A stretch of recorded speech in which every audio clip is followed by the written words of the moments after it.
riding a bicycle faster. It's exactly the same. There's nothing that's strange at all about it. Do you think going out in nature, like we see these people here behind me, is more conducive to speeding up these processes in these Oh practices? yeah, oh yeah. But you can do it in the middle of the city, and in fact, we're told that the city is where we should be actually, because it's no longer about ourselves and our own evolution. It's about uh, helping others to get there with us, Yeah. because we're running out of time. I mean, we're in the last days. That's why all these crazy things are happening now, because we are in the last days. I I mean, wonder these are about the that. Yeah. these in these days the prophecies are being fulfilled. I mean, even down to that damn shot where they, even in Israel right now, they're not letting people do things without the shot. They want to do this all through the world. This is the mark of the I beast. I was gonna mean, say maybe it's the mark of the beast. it is the mark of the beast. It's so obvious that it's the mark of the beast. It's right in there in the book of I Revelation, chapter 13. It says, no man who doesn't have the mark of the beast may buy or sell. And it's happening. And then, if that does happen where they say, okay, well, if you don't have the vaccine, maybe, eventually it'll be you can't come in the grocery store and buy groceries, and it's it's lunacy in my opinion, but Well, it's getting to that point in certain places in Israel. yeah. Yeah, I've heard a little bit about that. I was wondering if that was true or not. Yeah, yeah. I saw a video where they weren't letting people in a supermarket unless they had proof of vaccination. I kind of thought Israel, for some reason, that might have been the last place where that starts to happen first, because No, I mean, you know, Israel is controlled by the cabal big time. I mean, they have Mossad, and Mossad is the Israeli version of the CIA, which is mhm. completely controlled by the cabal. I mean, Robert That's what David I mean. Ste Yeah, I was gonna Robert say da- sorry. I was gonna say that's what I mean. Like I know all of that's there, so I kind of thought maybe they wouldn't do that on their own country first, kind of thing. Oh, they don't care as long as they're not involved with it. I Yeah. mean, these people think they're above the law. I mean, the arrogance, what will defeat these people is their arrogance. They are so arrogant and they've been in control for so long. They think they're invincible, and that is will be their downfall, because they're not invincible. I'll tell you what, they're only as invincible as we allow them to be invincible. Gandhi threw out the British Empire without firing a single shot. That just goes to show the power of will. I mean, if you decide that you will not be a slave, I will not be a slave, you won't be a slave. It's fear that makes a person a slave and nothing else. And like I said, the enlightened person has no fear. So it's the ignorant person who fears. The ignorant person fears microbes. The ignorant person fears the police, or the ignorant person fears the coronavirus or whatever. So they're like cattle steered into that slaughterhouse, and they walk there willingly. You Hmm. know, it's they're it's a herd of cattle being steered into the slaughterhouse, and they're going in willingly because they're told that what's in that slaughterhouse is going to save them. So the question is, aside from doing what you can do or spreading information, what else can people really do to turn the tide in this whole situation if the American military is not going to do it? Well, we got to pray. I mean, we have to send that spiritual energy out, because that is it. I mean, you could spend 8 hours talking to somebody and not get through, because people are manipulated, they're brainwashed. But you could do more in an hour of prayer for people than talking to them for 8 hours, because in that way you impregnate them with this higher frequency. I'll tell you a little story that happened to me just this week. There's somebody went off the deep end in the community, in the raw vegan community. I've not met him. He lives in Los Angeles, but I never met him when I lived in Los Angeles. But he's on my Facebook friends list, and I think he's a good guy. But he did ayahuasca. It's probably about 10 days now. He completely went off the deep end. I'm absolutely opposed to all this business, all this. It's drugs. Oh, it's not drug. How do you call it drugs? It's plants. It's drug. Well, Drugs. I guess it depends how you define both terms.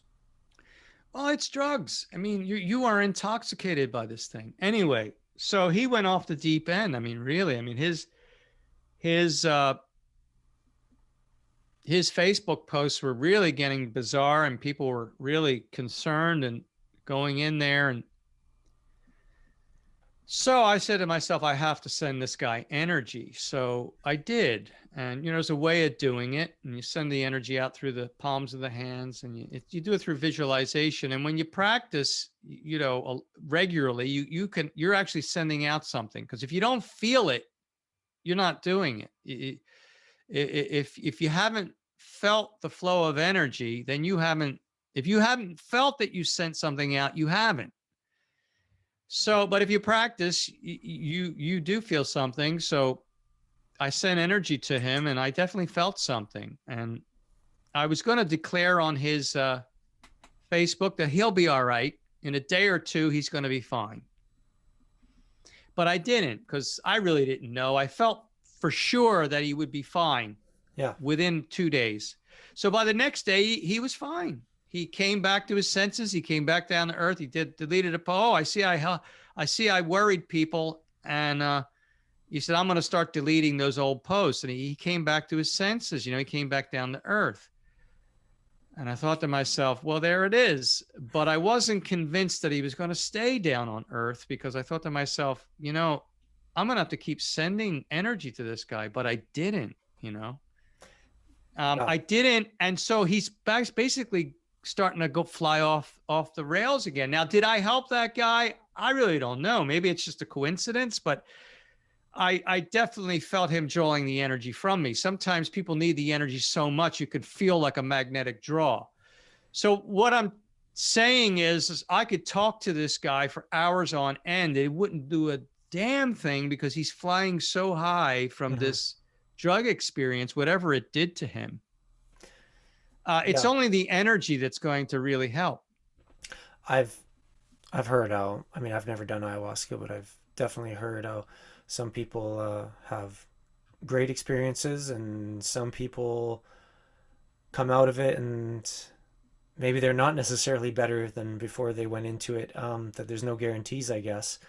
That's why, I mean, I prefer myself. I'd like to know what the experience is like. Definitely. I would like to know what I would see or find out on DMT or ayahuasca, but I'm admittedly a little too chicken to do that, and scared a little bit of potential consequences. And I mean, I hear you got to go into it with definitely the right mindset and be around the right people and in the right environment and stuff.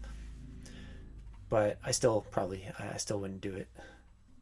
And I feel pretty content. I do believe that, just with the good habits, like things like you do, meditation or pranayama, proper diet, proper ways of thinking and stuff, I think you can get to a place where you have a very good equilibrium going, and you can heal things, anything, virtually. Yeah, I mean, like, so I remember one time I went to Los Angeles actually to be ordained as an assistant minister. And what happened was, before I went, we had a blizzard. I was in New Jersey, here in New Jersey, and we had a blizzard. And my cat was an outdoor cat, and she injured her hip. She probably slipped in the snow and fell or something. And she came, and her hind leg, she was limping. She was favoring that leg. And I was leaving like the next day, so I couldn't take the cat to the vet or anything. So I said, well, I was leaving and I was going to leave, gone for 2 weeks. So I said, well, you know, when I come back, if the cat is still limping, I'll take the cat to the vet. So while I was out in Los Angeles, I was doing a lot of practicing because I wasn't working. I had all day to myself, and I was doing a lot of practice, a lot of, pranayama, mantra, 12 blessings and all that business. Plus I was having spiritual experiences with the organization. And plus I had the ordination, and there's an apostolic succession that comes through this ordination. And it's a fairly direct apostolic succession, because George King was pretty elevated. So, something is bestowed on you. And so when I got home a couple of weeks later, the cat was still limping. And I said, oh, I'll take the cat to the vet within the next couple of days. But I said, let me try and see what I can do. So I picked the cat up. Now the cat was limping the same when I got back as she was before I left. Picked the cat up, put my right hand on the hip that was where she was favoring. And I just, visualized that energy going into the hip, filling it with white light, driving out any. I only did this for maybe a minute or two, maybe a couple minutes. I put the cat down. The cat ran away like it never happened. Wow, just that's like incredible. that, So, yeah, it works. It has to work. It's based on science, and but there's also a karma attached. Like, for instance, it would have had to be in that cat's karma to be healed at that time. Otherwise, no matter what I did, I wouldn't be able to do it. You can't. We're governed by natural law, which is karma. Karma is natural law. It's an order of the universe. It's not there is no happenstance. How could there be happenstance? I mean, how do people actually think that this precision of this vastly complex cosmic system, how is it possible that anything can possibly happen by happenstance? I mean, if you go slightly low in one mineral, you create a whole set of problems. Slightly low in another mineral, a whole other set. I mean, everything is such an exact balance. There's an equilibrium. There's an intelligence within all things. Vitamin B12 has an intelligence. This microphone has an intelligence. It has mind. All things have mind. They have to have mind. Yeah, it's pretty incredible when you think about it, all the intricacies of everything functioning, life Yeah. in general. And at the bottom of it all, it's all divinity. You see, it's basically above and below varying levels of frequency of the manifestation of God. And that's it. It's all just in the mind of God. Like, if you could get in the mind of a human, you've got all these different levels. You got the subconscious mind, which says 330.6 micrograms of this nutrient goes here, and 4 milligrams of this nutrient goes there, and this amount of sugar goes. I mean, it's just incredible, right? When you think about it. Yeah. We are virtually a microcosm of the macrocosm, and we are a universe in and of ourselves. This is why the yogi has such great wisdom, because when you get into these higher states, you know more of yourself. And if you know this, you know that, because we are that. We are just a reflection of that, a microcosm of that. And there are galactic systems within us. There are solar systems within. Every atom is basically a solar system. It's a miniature solar system on the micro level. And this solar system which we live in is a solar system on a macro level. Yes, it's a tiny speck in the galaxy, never mind the universe. This galaxy is a speck in the universe. And maybe this universe is a speck in a greater universe, right? I mean, I think there must be multi-universes that exist, multiverse, one and at the same time. I mean, it's beyond our comprehension. I mean, when you think of a thing that's finite, you can't, right? Because in your mind, something always exists outside of that. There must, right? Because you can't think of an end, because here's the end, but yes, there's something that exists over here. Yeah, that's classic. We can't think of infinity either, because it's just, you can't really conceive of infinity. Yet you can't conceive of something finite either. We cannot conceive of the infinite, but we can't conceive of the finite. I mean, I know that this is finite. It has certain dimensions, right? Of course. But there's something outside of that, right? And of course, there's something outside of this house. And then there's something outside of this planet. And there's something outside of this solar system. And then there's something outside of this galaxy.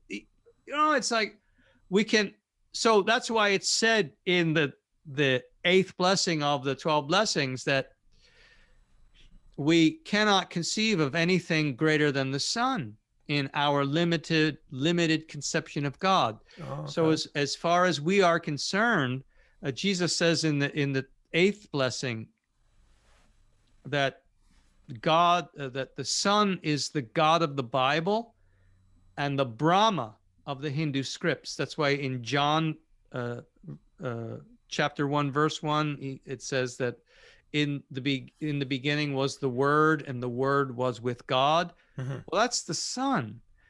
God is the sun, and the Word is the AUM. It's the creative word which emanates from the sun every 32 minutes, which makes all life in the solar system possible. It makes all the planets. That positive male energy from the sun comes into contact with the negative energy. I think it was from Neptune, Yeah, which then often referred created all the other planets. referred to as OM usually by people, but I know what you mean, the AUM, the OM. Well, AUM is the long version of OM. OM is a shorter version. They're basically the same thing. Would you say them differently if you're like doing Yeah, a mantra? yeah.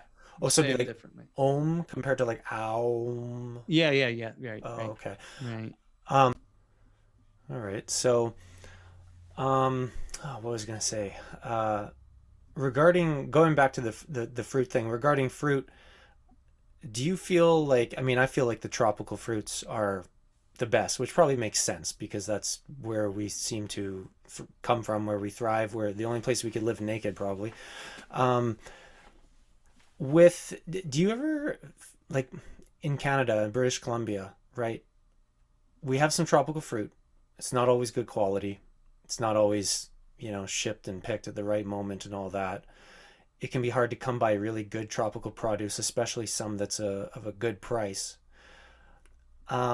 So I find like living here, you might have the same kind of issues maybe in the East Coast and the North, but it's it gets difficult to be as raw as possible for me, and that's probably because I haven't got my body physiologically to the level that yours is at.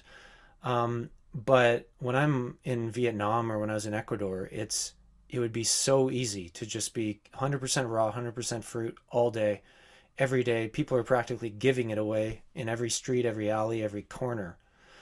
And do you ever find you have any difficulties like where you're like, oh, I just don't feel like any more apples. I don't feel like any more bananas or dates, and I can't find any good durian or whatever. And then is that when you're like, oh, I'll go to a salad, or do you not have any of those kind of feelings?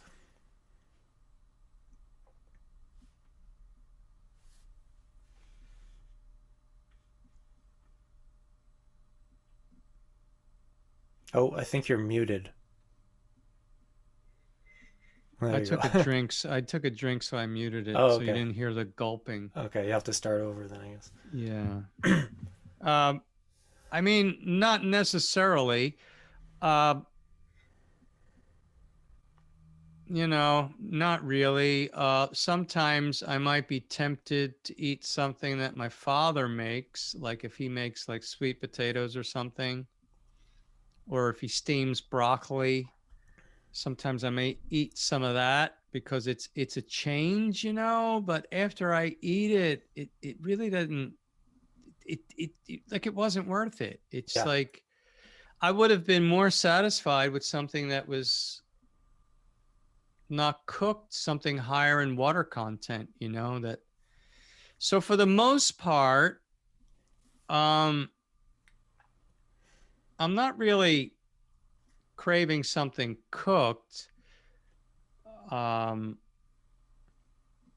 I'm usually just craving something sweet or savory, really. I mean, or I'm not craving anything at all. I'm just, wanting to eat out of habit. That's a problem. I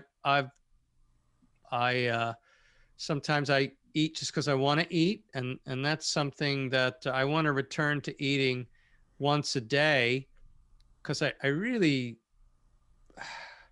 these false uh, impulses, that Hmm. we interpret as hunger sometimes. Because the empty stomach is not really necessarily hunger. I mean, just because your stomach's empty doesn't mean you're hungry. Yet we can misinterpret it as that. And, I mean, it's the conscious mind, always wanting a thrill. Really, I mean, it's all comes in all part of that. And also, too, I find that when I am eating more according to my need rather than my want, then I have less uh, uh, I'm less tempted, but it's not really too much of a temptation because it's not like I'm fighting these addictions anymore. Even Yeah. uh, when I was struggling at certain times, it was usually overcoming a salt addiction, which can pretty quickly establish itself if you start eating some salt again, because when you rid the body of that salt, you start to crave it. Like whatever you detox, it's kind of a double-edged sword. When you get those toxins out, you start. I remember a fast I did probably, what was it now, 4 years ago or something, and I was thinking about McDonald's hamburgers, like really thinking about like, wow, they were really good. And I was digging into those levels where there was some residue in me of that, probably. And those early fasts, I would get really wiped out, like just whoa, wiped out. And that was because my body was doing work. And I know I still have work to do. And I really it's tough to fast here well, it's tough to fast anywhere, but there are temptations because there's always a lot of ripe fruit in this house. Hmm. Today I had mangoes, which were really good. The mangoes that come from Peru are really good, and you can get those even in the winter. And I had bananas, which the bananas are always good. I mean, we always get good bananas. So it was bananas. I had bananas and mangoes today.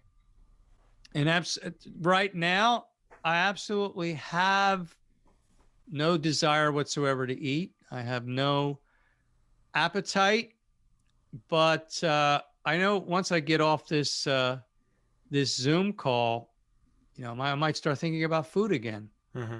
and probably I'd like to eat something savory.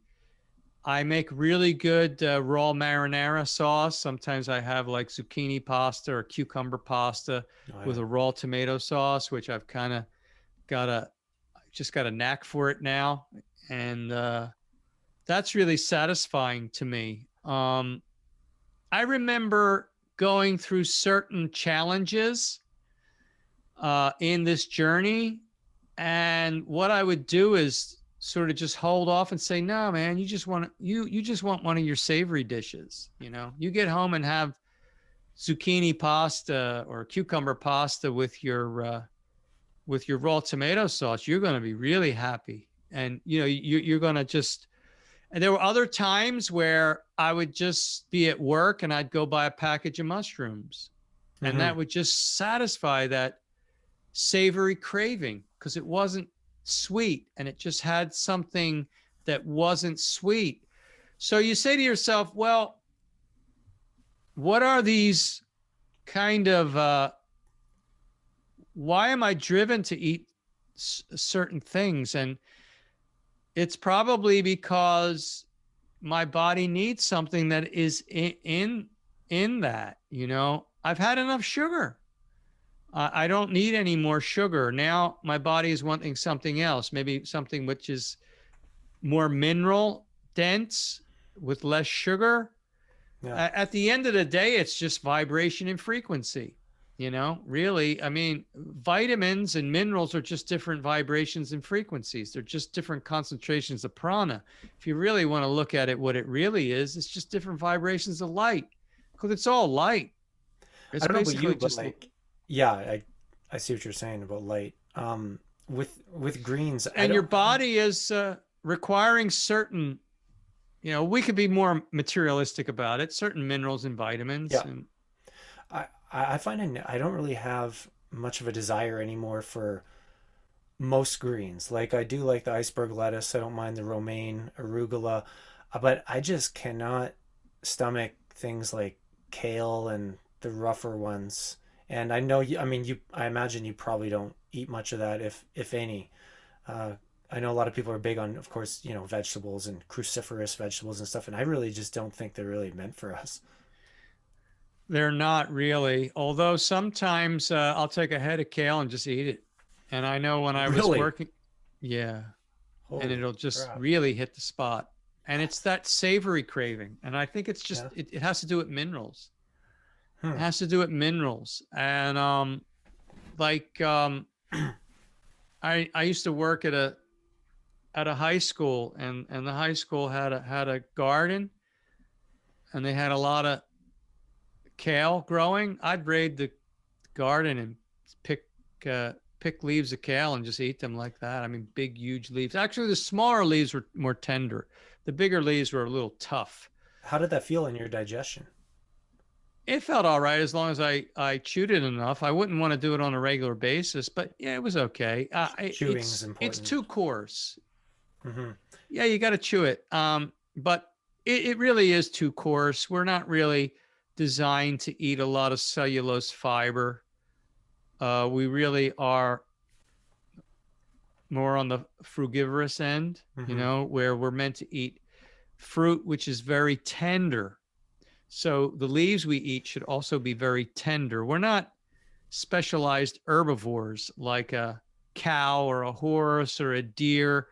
They're the what they call them, the rudiment animals, where they have even have more than one stomach, which That's what he's doing. digest.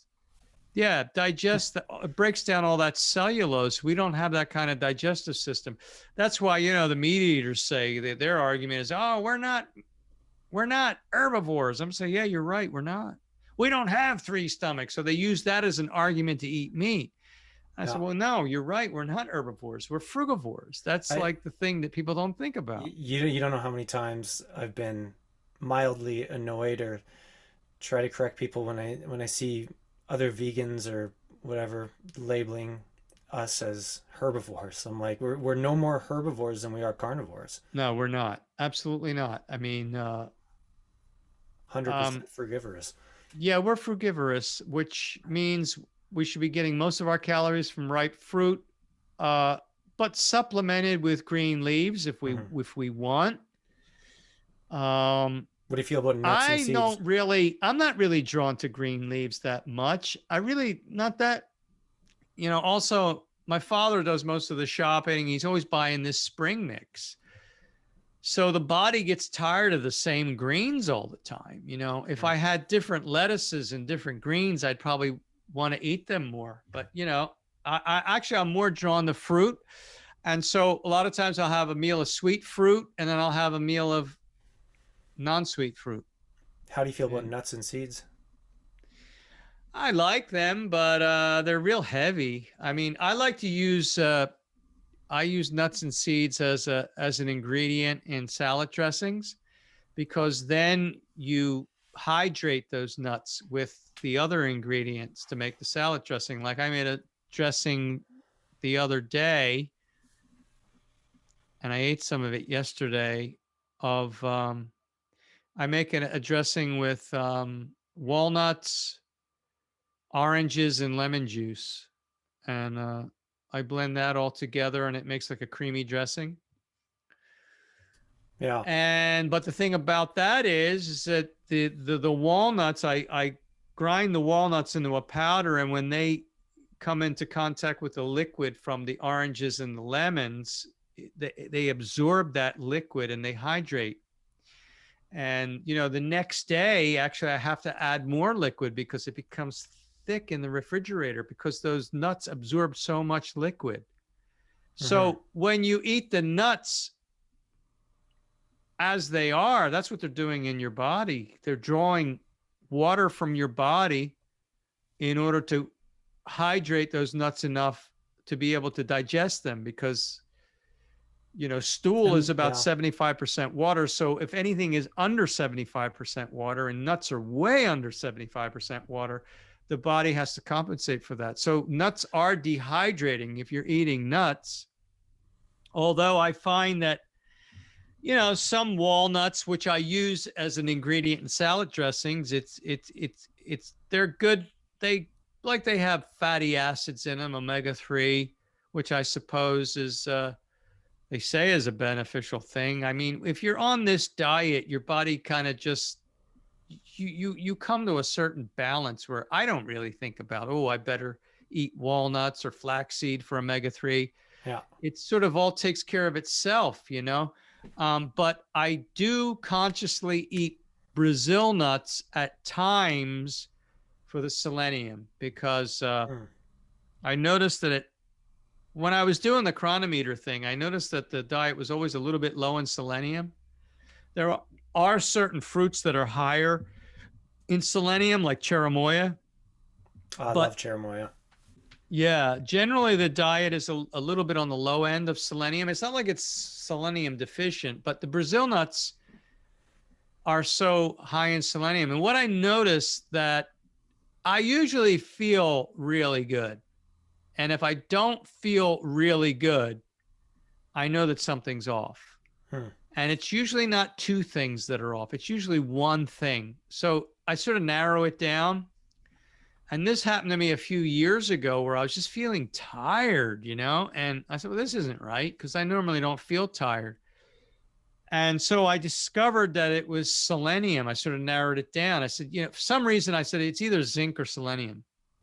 So I tried zinc. I actually tried a zinc supplement. Actually, pumpkin seeds and sesame seeds are high in zinc. So sometimes I use those as a ingredient for salad dressing. It makes a really good. If you make the salad dressing with pumpkin seeds, it almost tastes cheesy. It's really Oh, really? strange. Like Interesting.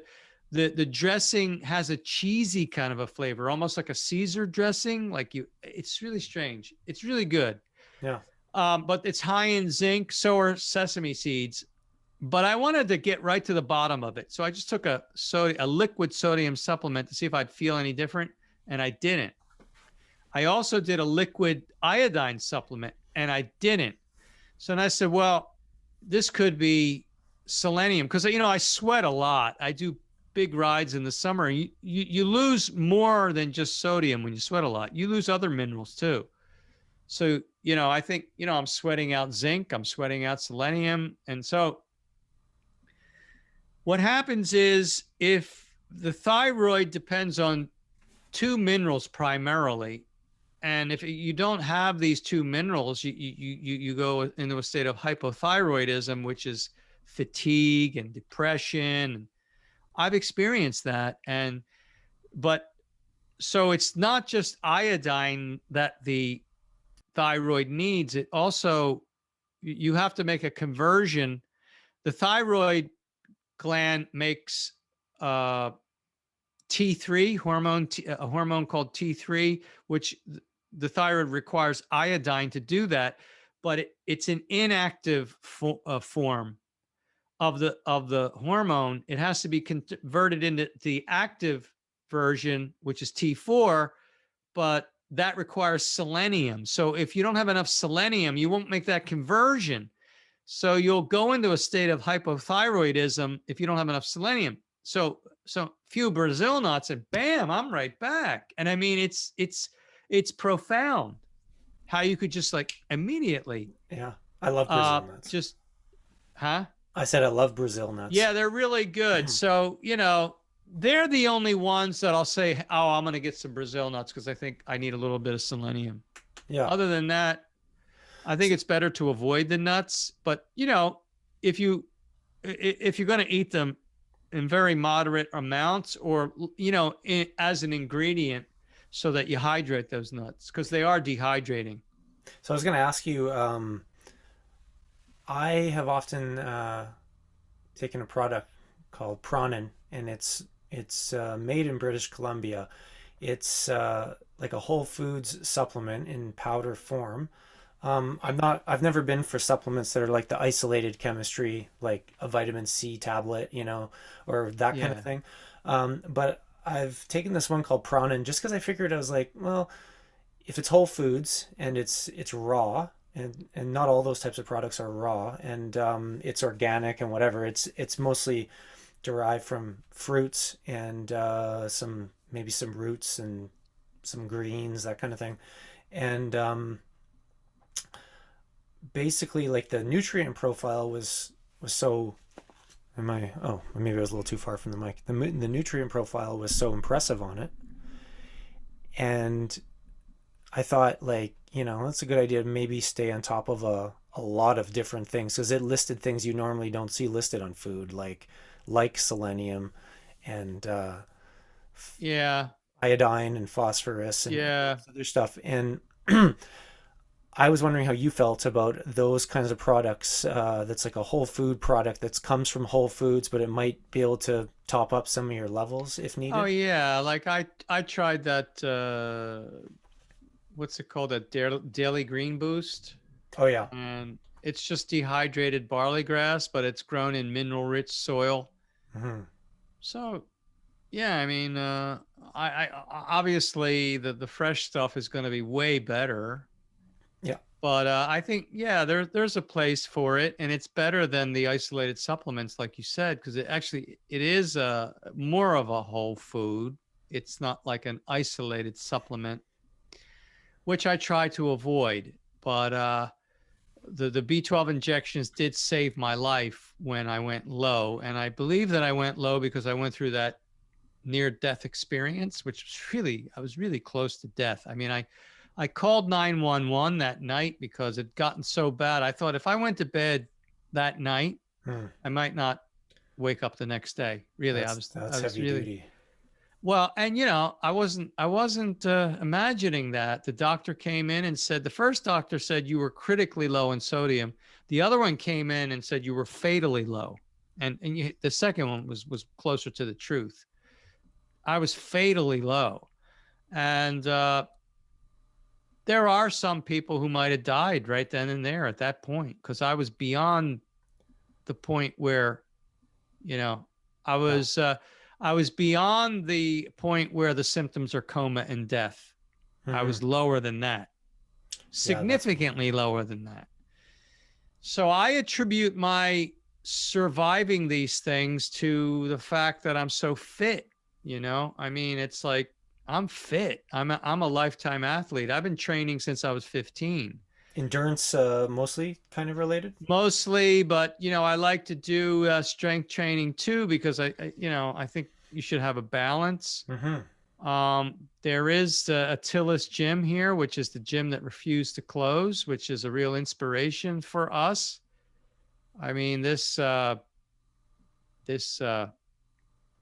this governor here really tried to put them through hell, but I think they put they were a worse headache for him than vice versa. And Yeah. I really admire that because we must not bow to these tyrants, and this is exactly what's happening. I think they're bought. I think they're bought and paid for, or they're blackmailed, and Yeah. these people are blackmailed through pedophilia. They get them involved in. There is a thing called satanic blackmail too. There's blackmail and there's satanic blackmail. Oh, really? There's pedophilia and satan. Oh yeah, we probably don't even want to go there. I mean, you're talking about the very depths of hell. Yeah. To what this cabal is capable of. But, we have to bring it up because we are faced with it. It's in our face right now. Hmm. They're ejecting us with this satanic concoction. And I don't use the word satanic loosely. Hmm. This is an evil, evil thing. And, Fauci apparently owns half the patent. According to Robert Kennedy Jr., Oh. he owns he owns half the patent, and Gates has admitted to getting a 20-to-1 return on his investments. He's making far more than he did with Microsoft. Yeah, I saw an interview where he was talking about just what you say right now, and the oh, I forget. Go ahead.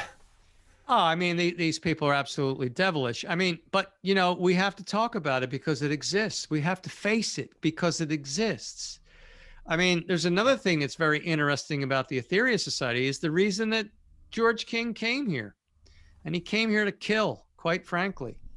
He came here to as a commando assassin to Well, basically to kill Satan. But they took out other black magicians in the lower realms while they were at it. I mean, Satan did exist in the lower realms. And that is the Armageddon. And that's in the book of Revelation too. And that happened in the 60s. But I believe that we're going through we're still going through Armageddon. This is basically they came here, him and well, Babaji was a part of it too. Lord Babaji was a part of it too. I mean, it's deep stuff, but anyway, it's in the Bible. Certainly. Chapter 19 and 20 of the book of Revelation. It talks about 3 angels who descend to earth, and in our teachings we call those the 3 adepts. They were the 3 beings that were born through the womb of women. They're called the 3 adepts, and we have a book called The 3 Saviors Are Here. The 3 saviors are here. When I read that in Revelation chapter 19 and 20, I didn't sleep that night. It blew my mind. I didn't know that was in the Bible. And the 3 being who, sorry? The 3 saviors. No, but who are they? Babaji? Well, no, there are 3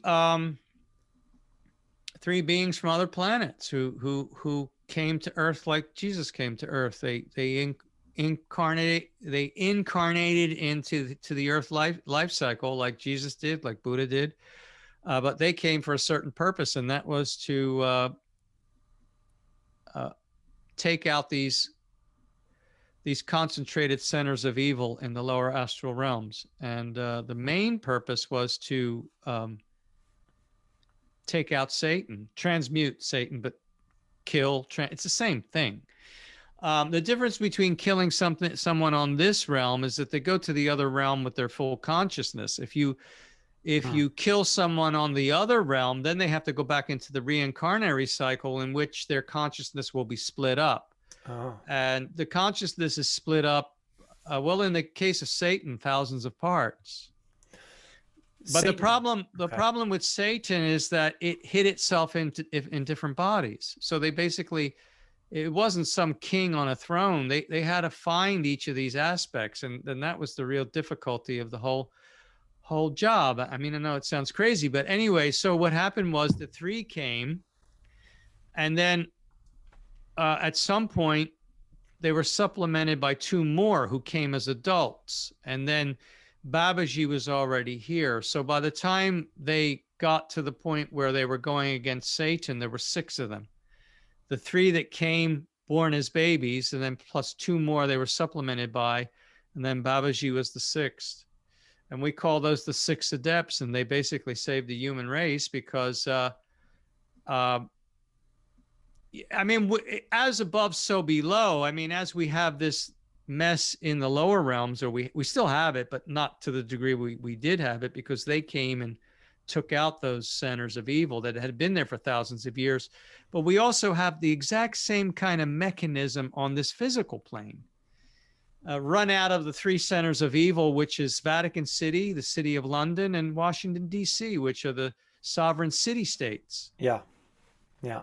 So when you start to see the picture in its more broader aspect, you see there's like an umbrella. It's sort of a oneness. There is no, it creeps up from the lower astral realms and it infiltrates realms above, and then it just goes up into the higher realms where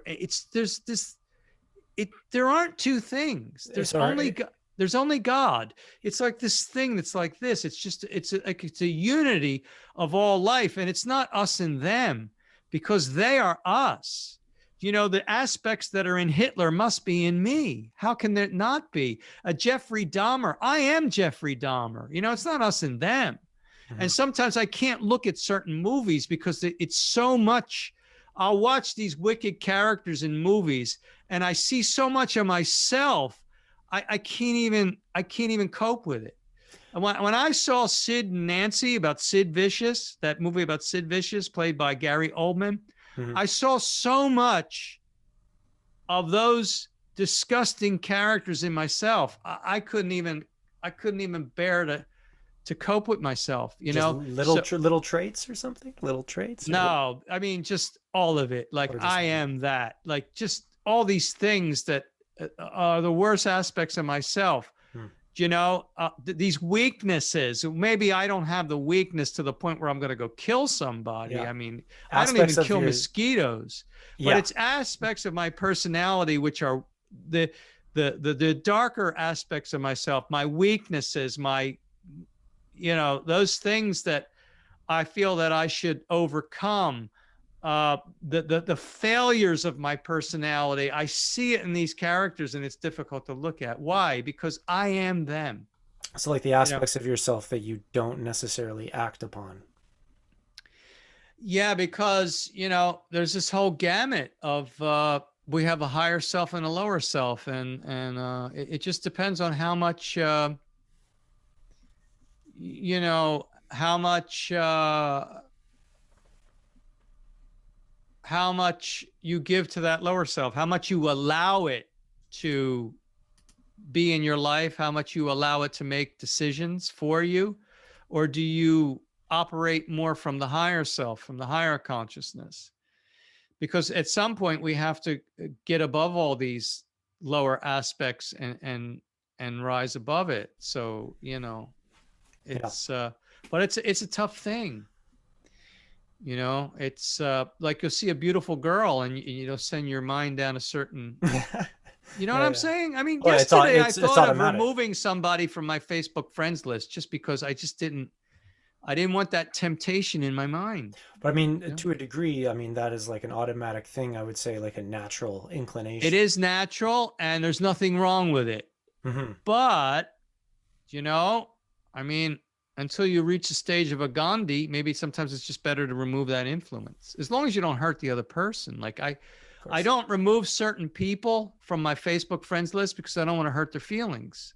So there's certain people that I just put up with their nonsense because I know them in life and I just don't want to hurt their feelings. Oh yeah, yeah. And because there's certain people in the Aetherius Society that are completely have the wool completely pulled over their eyes with this whole pandemic. They think it's all real. How do a And lot of them feel about diet? well, they haven't taken much interest in it. Yeah, Most of them haven't. meat And eaters and everything, all yeah, sorts. Yeah. yeah, which is part of the reason why I think they can't see this thing for what it is because they really haven't bothered to study the subject. But then I know meat eaters who plainly see that this is a farce. Hmm. So it's strange. It comes down to karma, really. I Mm. mean, uh, uh, uh, certain people, I don't know. I think you have to not fill yourself up so much. I think you have to uh, destroy the ego. So you have to empty the. If you're filled with ego, there's no room for anything else to come in. Hmm.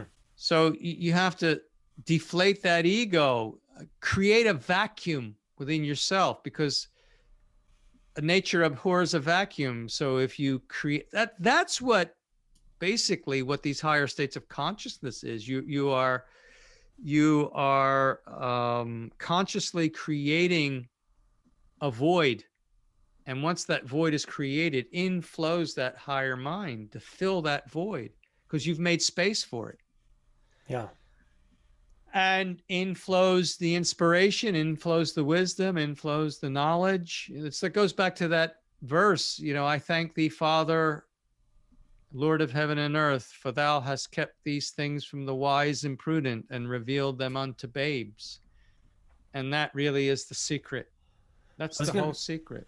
I was gonna read an interesting post I saw on Instagram to you and see if you agreed with it at all or to what degree. The caption, it was from an Instagram page called Fruitify the World, and it said, in the Garden of Eden, all life was created vegan.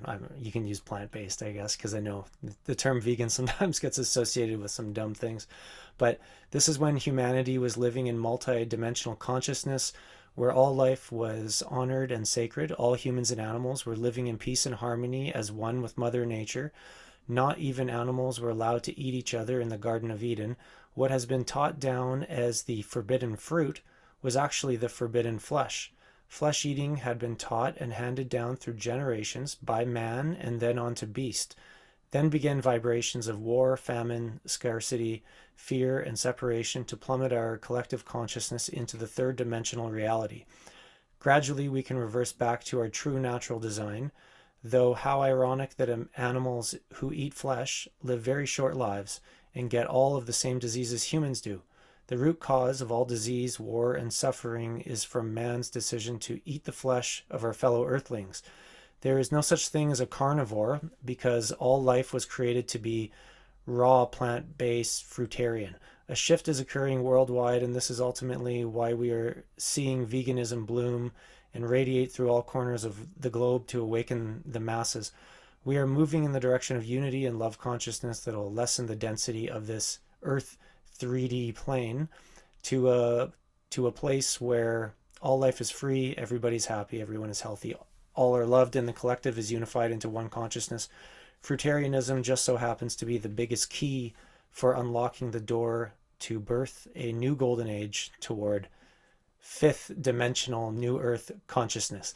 Now, I'd imagine in that there's probably some you agree with and some you don't. Yeah, well, I mean, yeah, we've heard of the prophecy that the lamb will lay down with the lion and all that business, and Mm-hmm. there'll be harmony. And yeah, I mean, it's just different stages of evolution, you know? And obviously,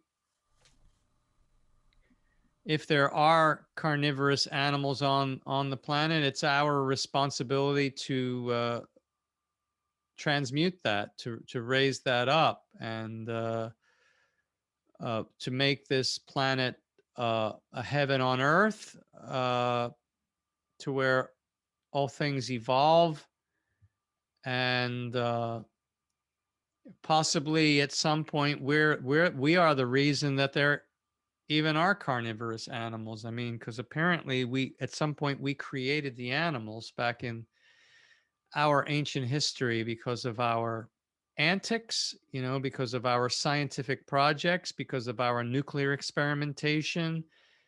And we've done some nasty things since we've been on this planet. Well, certain people have. And, you know, now we're looking at clones and cloning. And back when Bill Clinton was president, he said that we will outlaw the cloning of humans because it's unethical and all that kind of thing. Well, Bill Clinton could say whatever the heck he wants. I don't believe a word that ever came out of his mouth. Well, maybe I did then, but I don't now, because he is a kind of an unsavory character, and I think he is a one of the main players of this satanic cabal. He's one of the blackmailed pedophiles, and that was what the whole. Well, I hate to go down this track again, but you know we have to deal with it. Uh, we do have a history, and it looks as though we may have been responsible for these animals just through our what we've done in the past with our science and whatnot. And so, you know, as we are responsible for creating them, we're also responsible for raising them back up into something higher. And, you know, we know that the human animal is the most evolved animal on the planet, and the human animal is a fruit eater. And when you think about it, fruit is the only way of eating which doesn't require killing, because when you eat a fruit, you eat the fruit, not the tree that it came from. Mm-hmm. You eat the fruit, not the vine where it was grown on, or the bush or the plant that it was grown on.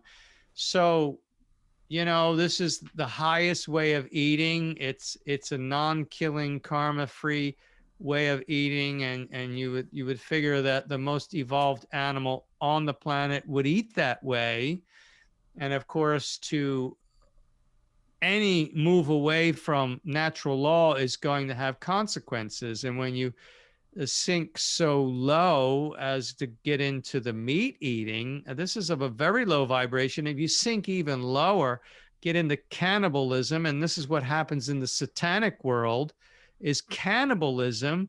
And the blood drinking, not only the blood drinking, but the drinking of adrenalized blood, which can Mm-hmm. only come about through the torture And then when you get into the whole thing, well, if we're going to drink adrenalized blood, let's drink adrenalized blood from children because the adrenal glands of children are more pure. So now you're torturing kids before you murder them. But even before that, you rape them over and over. This is the kind of sick, twisted control that happens in that whole world. And this has been going on for thousands of years. The Nazis were into it. You know, it goes all the way back into the Canaanites, where they would sacrifice children to Moloch. And apparently it goes all the way back through biblical times. I mean, the Romans were sadistic. They tortured the Christians. So they were sadistic sex fiends. I can't imagine it going any lower than these practices. Like, I can't even imagine. No, you can't get any lower than that. How can you go any lower than that? I mean, I can't conceive of anyone who could possibly do anything worse than, you know, torture a child. I mean, how does it get any worse than that? I mean, it's, yeah, except for maybe mass murder, but, you know, we've been involved in that too. I mean, we've got a history of mass murder. We have a history of genocide. You name it. So we've got quite a bit of karma to overcome. And, you know, we're all responsible for that. I mean, there is individual karma. There is group karma. There's country karma, and there's world karma. So, you know, and there even beyond that, there is solar karma. In other words, the solar system has a karma, which is why, you know, the Venusians and the Martians are so connected to this Earth, which is why apparently there is another planet in this solar system. And those people who don't qualify to stay here because they're not evolved enough, because the vibrations are going to raise to a point. If you don't raise your vibrations with the Earth, you won't be able to survive in a planet with those very high vibrations. It will just be too intense for you if you're if not sufficiently evolved. They're going to go to another planet, but you'd have to figure that the people who remain here are going to be directly responsible for helping those people, because basically we've been with these people for millions of years. And why didn't we heal them of their ignorance? Because basically we're all responsible. That goes back to the Bodhisattva, which is the Buddha, which refuses its own salvation until all are saved.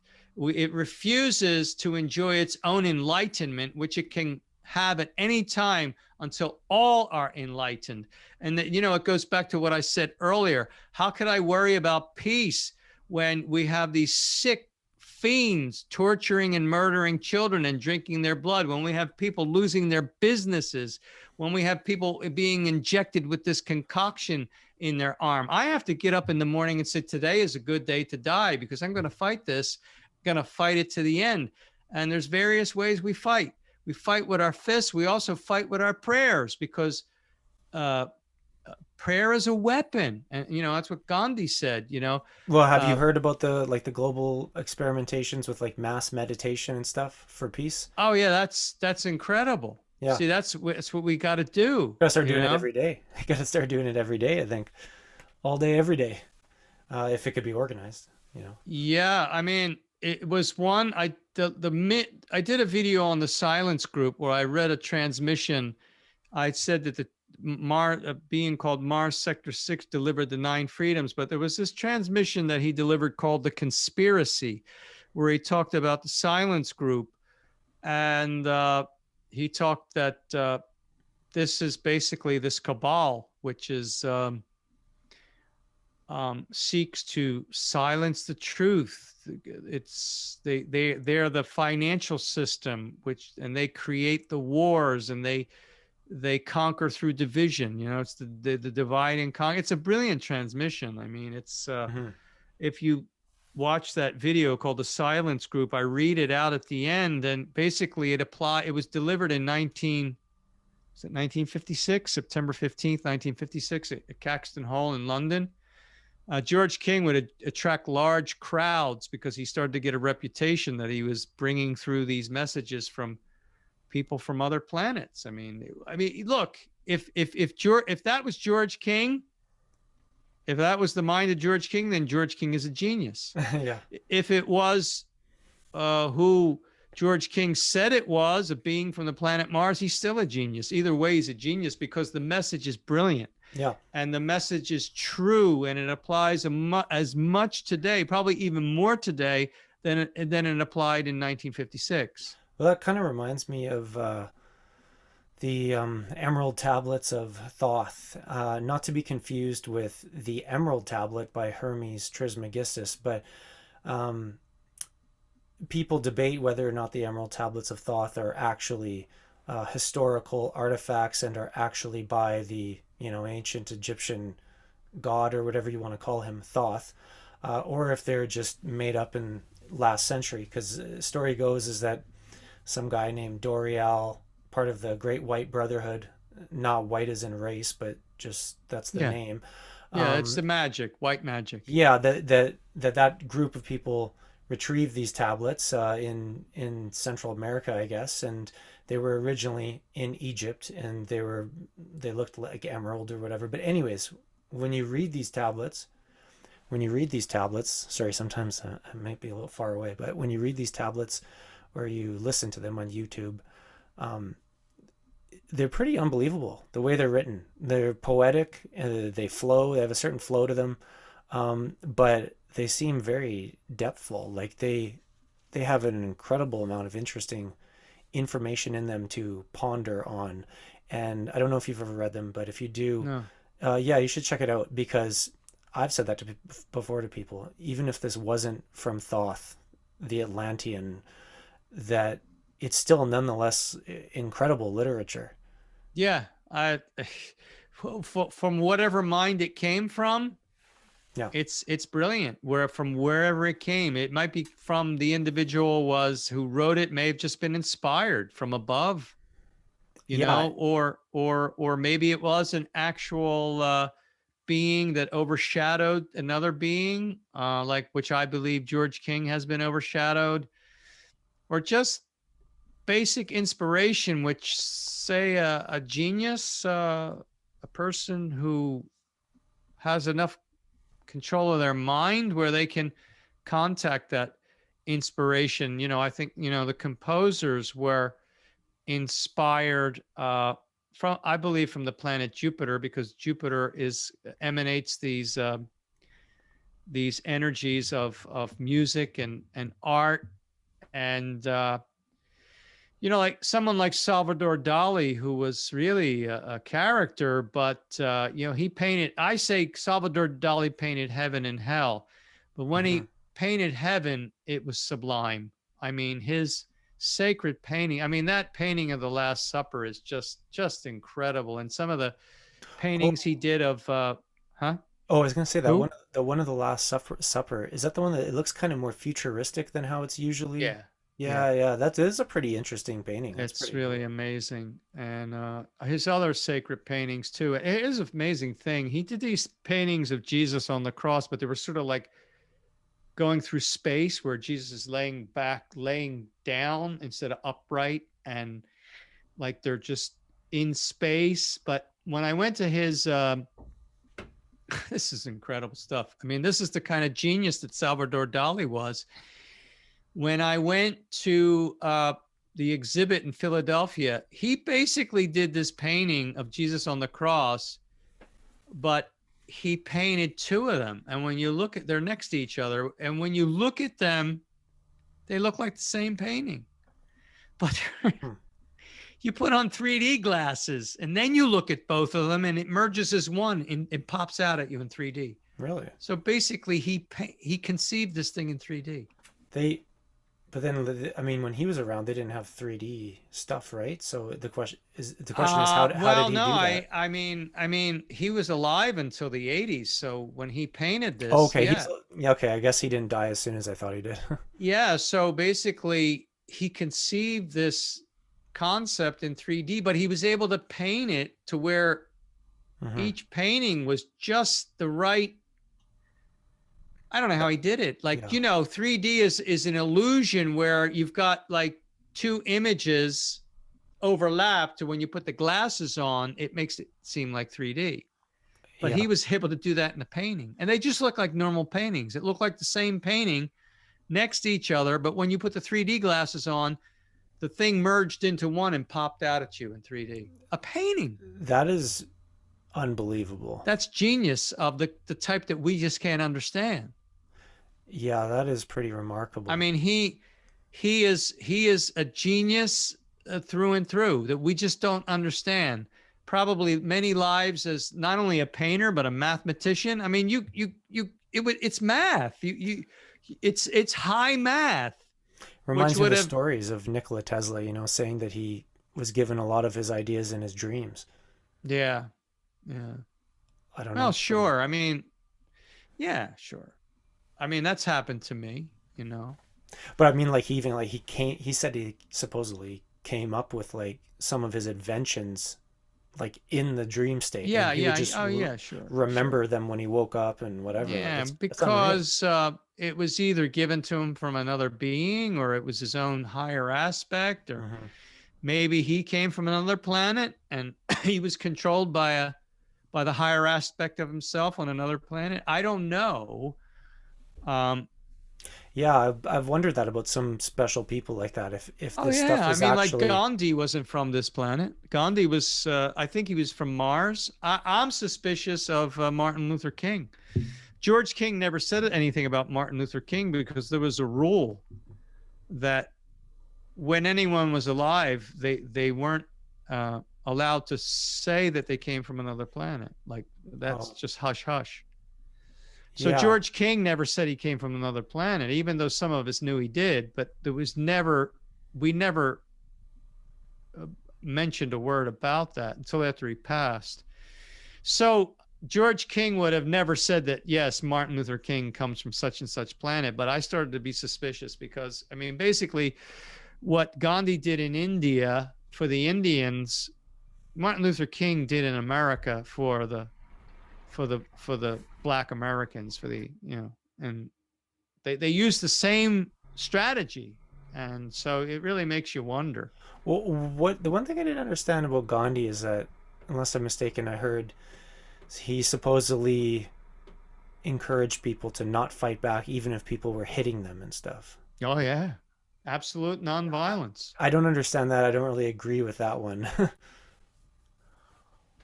Well, he employed nonviolence as a weapon. That was the weapon that defeated the British Empire. I mean, defeated the British Empire. It's just incredible. Have you seen the movie Gandhi? No, I haven't. You have to see it.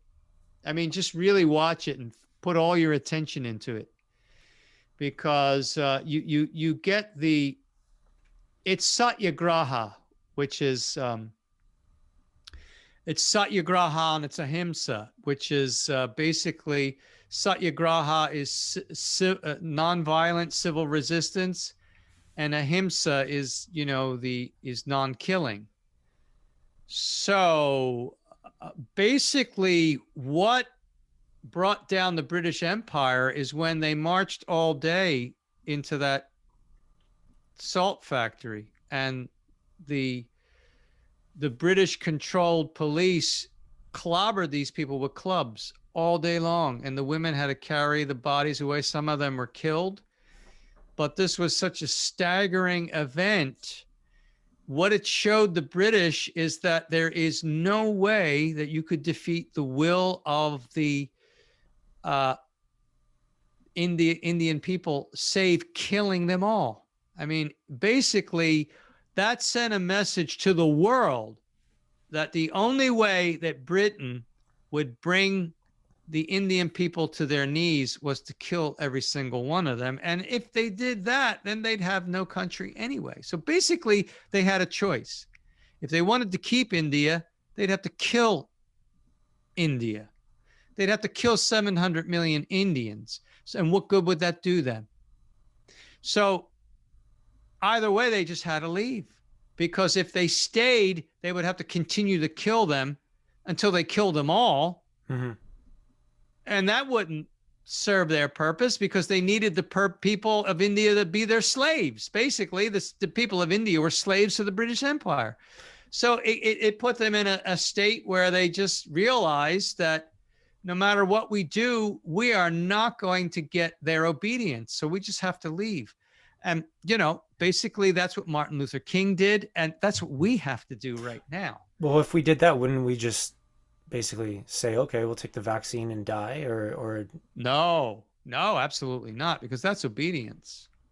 No, we have to be non-obedient, peaceful, non-violent, non-cooperation. Well, what if like the I don't know, different military forces or whomever starts being violent against everyone around the planet? Should we just like take it, or? Well, I mean, that's everybody's decision whether you want to take it or fight back, but we must not comply. Whether we fight back or not fight back, we must not comply. Yeah. As far as I'm concerned, I literally wake up every day thinking that this is a good day to die. And I mean it. I mean, if you want me to take the vaccine, you'll have to kill me. Then you can inject my dead body. Now, will I fight back if they come knocking on my door? Yeah, I might. I might shoot them in the face. Yeah. I'm not saying that we shouldn't fight back. I'm saying that's a decision that everybody has to make. What I am saying, though, is that there is greater power in nonviolence. But what I am saying even more is that we must not comply. And if we decide to make this a 1776, so be it. If we decide to make this a nonviolent, non-cooperation in the spirit of Martin Luther King and Mahatma Gandhi, probably that's even a higher level of war, because it is war, right? It's what it is it's like I said, it's satyagraha. It's peaceful, nonviolent, non-cooperation, to where, look, they just have to kill us all. And if they do, well, I think they need some people here to be their slaves. Otherwise, they're going to have to do the work. And these people don't want to do anything. They just want to live off the labor of others. And that's what they've been doing for hundreds of years. The Georgia Guidestones say that they want to eliminate 95% of the population. Oh, yeah, down to 500 million. But you're still going to have 500 million slaves. And if you don't, you still don't win. If a handful of people cannot control 500 million people, if those 500 million refuse to cooperate. And that's all there is to it. Yeah, that's why it would be so nice if everybody would just stop cooperating with these lockdown measures and everything like that all at the same time. That's not going to happen. So basically, all you could do is be responsible for yourself and hope to, wake up as many people as you can. And, I was so frustrated by the people. I've been frustrated by these people for 20 years. I really called them out in some of my earlier videos, because I called this a year ago. I look at videos that I made a year ago this time. I was calling this thing then. I knew then that a year from now, where we are here, we'd still be talking about the mask. People, they'd be still pushing this mask on us. It was just so obvious. And to me, how it couldn't be obvious to other people who were supposedly spiritual, that just blows my mind, that they actually are fooled by this. You have to be like a kid that believes in Santa Claus to not see this. We see it. But there are people calling themselves spiritual. They shouldn't be criticizing me, because I've been harshly criticized. They think very little of me for how I've called them out. Meanwhile, they're eating animals, some of them. They're eating animals, and they're getting the vaccine. And even our place in the UK, they're not going to allow their workers to come in unless they have the vaccine. They're going to make the vaccine mandatory within the organization in the UK. And these people are going to tell me what to do? These are the people who I look to for guidance? No. They are not They are, see, and when I say things like this, oh, it pisses them off because they think I'm the one who is being led by dark forces. They think I'm the one that is deluded, and you have picked the wrong guy. Because when I wake up in the morning, I know that today is the day to die, and I mean it. And you see, well, let's see what happens when push comes to shove, when the barrel of the gun is in my face. You know what I mean? It's anybody can talk. Yeah, yeah. But when that barrel of a gun is in your face, are you going to comply, or are you going to say, no, you just shoot me? Mm-hmm. So, you know, that's the test that could be coming. And if it comes, let's hope I, you know, do the right thing. I would say pull that trigger, because if we don't, it's never going to end. I mean, if a barrel of the gun makes us do certain things, then we can be controlled. And that was what Gandhi proved to the British Empire. We're going to march up into that salt works because we are Indian. And by right, that is our salt works, not the British Empire salt works. And they marched for hours, I mean, all day long, and getting cracked in the head with these clubs, get their heads split open and all day long they marched willingly. And that was when the world saw the cruelty of the British Empire. And that was what finally broke. That was the straw that broke the camel's back. You know, that was what broke the British Empire. And within weeks, they were talking about leaving India. Well, So, it you might be know, a bit of karma now happening in Britain as of late in oh, yeah. recent years. Oh, yeah. It's, you know, I could Group say karma, things I that mean. would make me very unpopular, but nothing happens by chance. And whatever happens to a group of people, it's because of karma. Even the Dalai Lama admitted it. You know, the Dalai Lama said, you know, because, you know, he's in exile. He had to leave. The Dalai Lama fled Tibet because of the Chinese under Chairman Mao were just went in and marched over and murdered and raped the nuns and killed the monks. And so he fled. But he said that it must have been the karma of the Tibetan people. Like, in other words, it's our fault. It has to be, because I wonder. I don't necessarily believe that, at least not yet. well, it would have to be, just because, you know, you don't only live one life. And Is there not the possibility, that just evil does evil things without karma being involved, just no, because they karma is want always to? involved. But like I said, we do have a world karma. So, you know, if bombs go off and I get killed, you know, with one of those bombs, that is part of the world karma, even though maybe it's not my individual karma to be blown up by a bomb. But, you know, there does come a stage where even that, if it's not in your karma to be blown up by a bomb, that bomb could drop on your house and it won't kill you. Maybe it just won't explode. You know, I mean, there's that scene in Schindler's List. Have you seen that movie? I think I may have seen it, but this is so long ago, I don't really remember It's much just of an it. incredible scene where there's this Jew. He's working in Schindler's factory, and he's making hinges. So this tyrant, played by Ray Fiennes or whatever his name is, I think that's his name. This Nazi comes in and he says, "Okay," he says, "make me a hinge."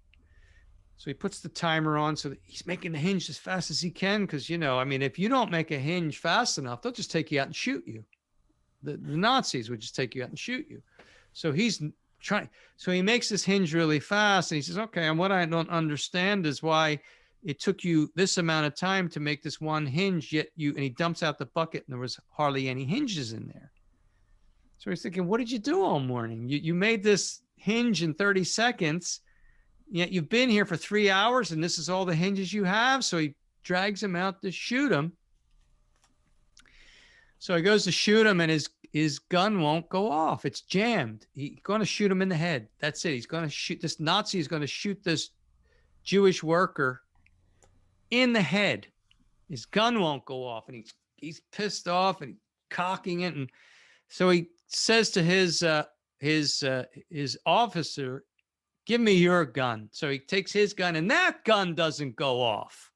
And he says, sir, it's all right. The Jewish guy, he's frantic because the gun is not going off. He's figuring he's dead, right? You figure 2 guns don't go off. And so he says, sir, I meant to tell you that the reason that I didn't make any more hinges is because the machines were down because they had to be calibrated. So basically, it wasn't his fault. But the Nazi didn't take time. He was just going to shoot this guy in the head because he jumped to the conclusion that that Nazi was lazy and wasn't working all morning. But the point is that 2 guns didn't go off. Why? Because it wasn't in his karma to be shot in the head. And so the guns didn't go off. And that's karma. And it works that way. So do you differentiate between karma as opposed to cause and effect? They're the same thing. Yeah. Okay. Yeah. I've wondered that. I've heard some people have some differing opinions on that. That because when I think of cause and effect, I don't necessarily think of like, you're going to get punished because you did something bad, or you're going to get rewarded because you did something good. Well, it's not punishment or reward. That's the thing. We have a teaching. It's another teaching from Mars Sector 6, this being. He says, the law is perfect and works without compassion. The law is perfect and works without compassion. So this isn't punishment and reward. This is an interaction of forces. Mm-hmm. Because we don't live in a world governed by a personal God. A personal God doesn't exist. This is what we've been taught in the church, It's a personal God, and that's why people don't believe in God, because how could God allow this to happen? Well, it's not God that allowed it to happen. It is you have set in motion a chain of reaction, an interaction of forces which cause that outcome. It's like if you knock over the dominoes and those dominoes go around and knock all the other, God won't stop it. Because why? You set in motion a chain of reaction. Action and reaction are opposite and equal. It's an interaction of forces, and it's not personal, it's impersonal. Yeah. So people have to understand that God is all things. It's not like, some, being in the heavens somewhere making these decisions that you should go to hell and you should go to heaven. No, it's not that. If you go to hell, it's because you sent yourself there. You sent yourself there. It's not some God that decided that. And it's not a punishment either. It's just a matter of interaction of forces. It's like attracts like. You did certain things that made your overall vibration be of a certain frequency. You're going to go to a realm of like frequency. So you build your own hell. Huh? Build your own hell. Yeah, you built your own hell. Yeah. And that's it. Yeah. The lower realms shouldn't exist. They exist because people have created them through their evil deeds. They've made a demand on the fabric of creation that this should manifest. It's the same with this realm. We have made this realm what it is. If we were really what we should be, there wouldn't be some satanic cabal which would be creating these injections and these fake pandemics and these wars and these murders and, these atrocities. It would never happen. Do you believe at all? We've created all these. Oh, I was going to say, do you believe at all that the yugas affect these things, like the things that Yogananda speaks about? So if the yugas, the cycles of time, which are huge lengths of time, affect basically, I don't know, our consciousness, at least in this realm, are we really in control of it on a grand scale? Yeah, because it's only affecting us in where we are. In other words, Kali Yuga is not affecting the Venusians the way it affects us. It's like if you're eating I mean, you can be in a room with 10 people and nine of them have a brutal illness, like a brutal flu, and you don't because you haven't lowered your vibrations to the point that you have to go through that because it's just toxicity. That's all it is, you know? And so, So then, do the yugas affect where we are more than it affects other, I guess, I don't know, planets or realms or well, whatever? yeah, I mean, it affects everything, but it doesn't affect them like it affects us because they've sort of risen above the lower aspects of it. It's affecting us that way Okay. because of just where we are. I mean, we are really primitive. Oh, it's like a flood, you know. I mean, if you're on the ground floor, you're going to get taken away by it. But if you're up in the 10th floor, Mm. it's not going to probably not going to get you. And so, Yeah, I believe it might have been Yogananda in his book Autobiography of a Yogi that mentioned that the yugas can affect maybe the planet in general on a general scale, but it doesn't stop the individual from rising above that even yeah, in that's those it. Yeah, times. that's it. I mean, see what happened is here's what happened. Here's our history. We destroyed we destroyed that planet Maldek. So then when we came here from practically the ape stage. We were practically apes. If you look at primitive humans, we were practically apes. We weren't though. That's why they can't find the missing link because there is no missing link. They're looking at some point where we branched off from the other primates. No, there isn't because we came here as human, but very primitive human. Um, so uh,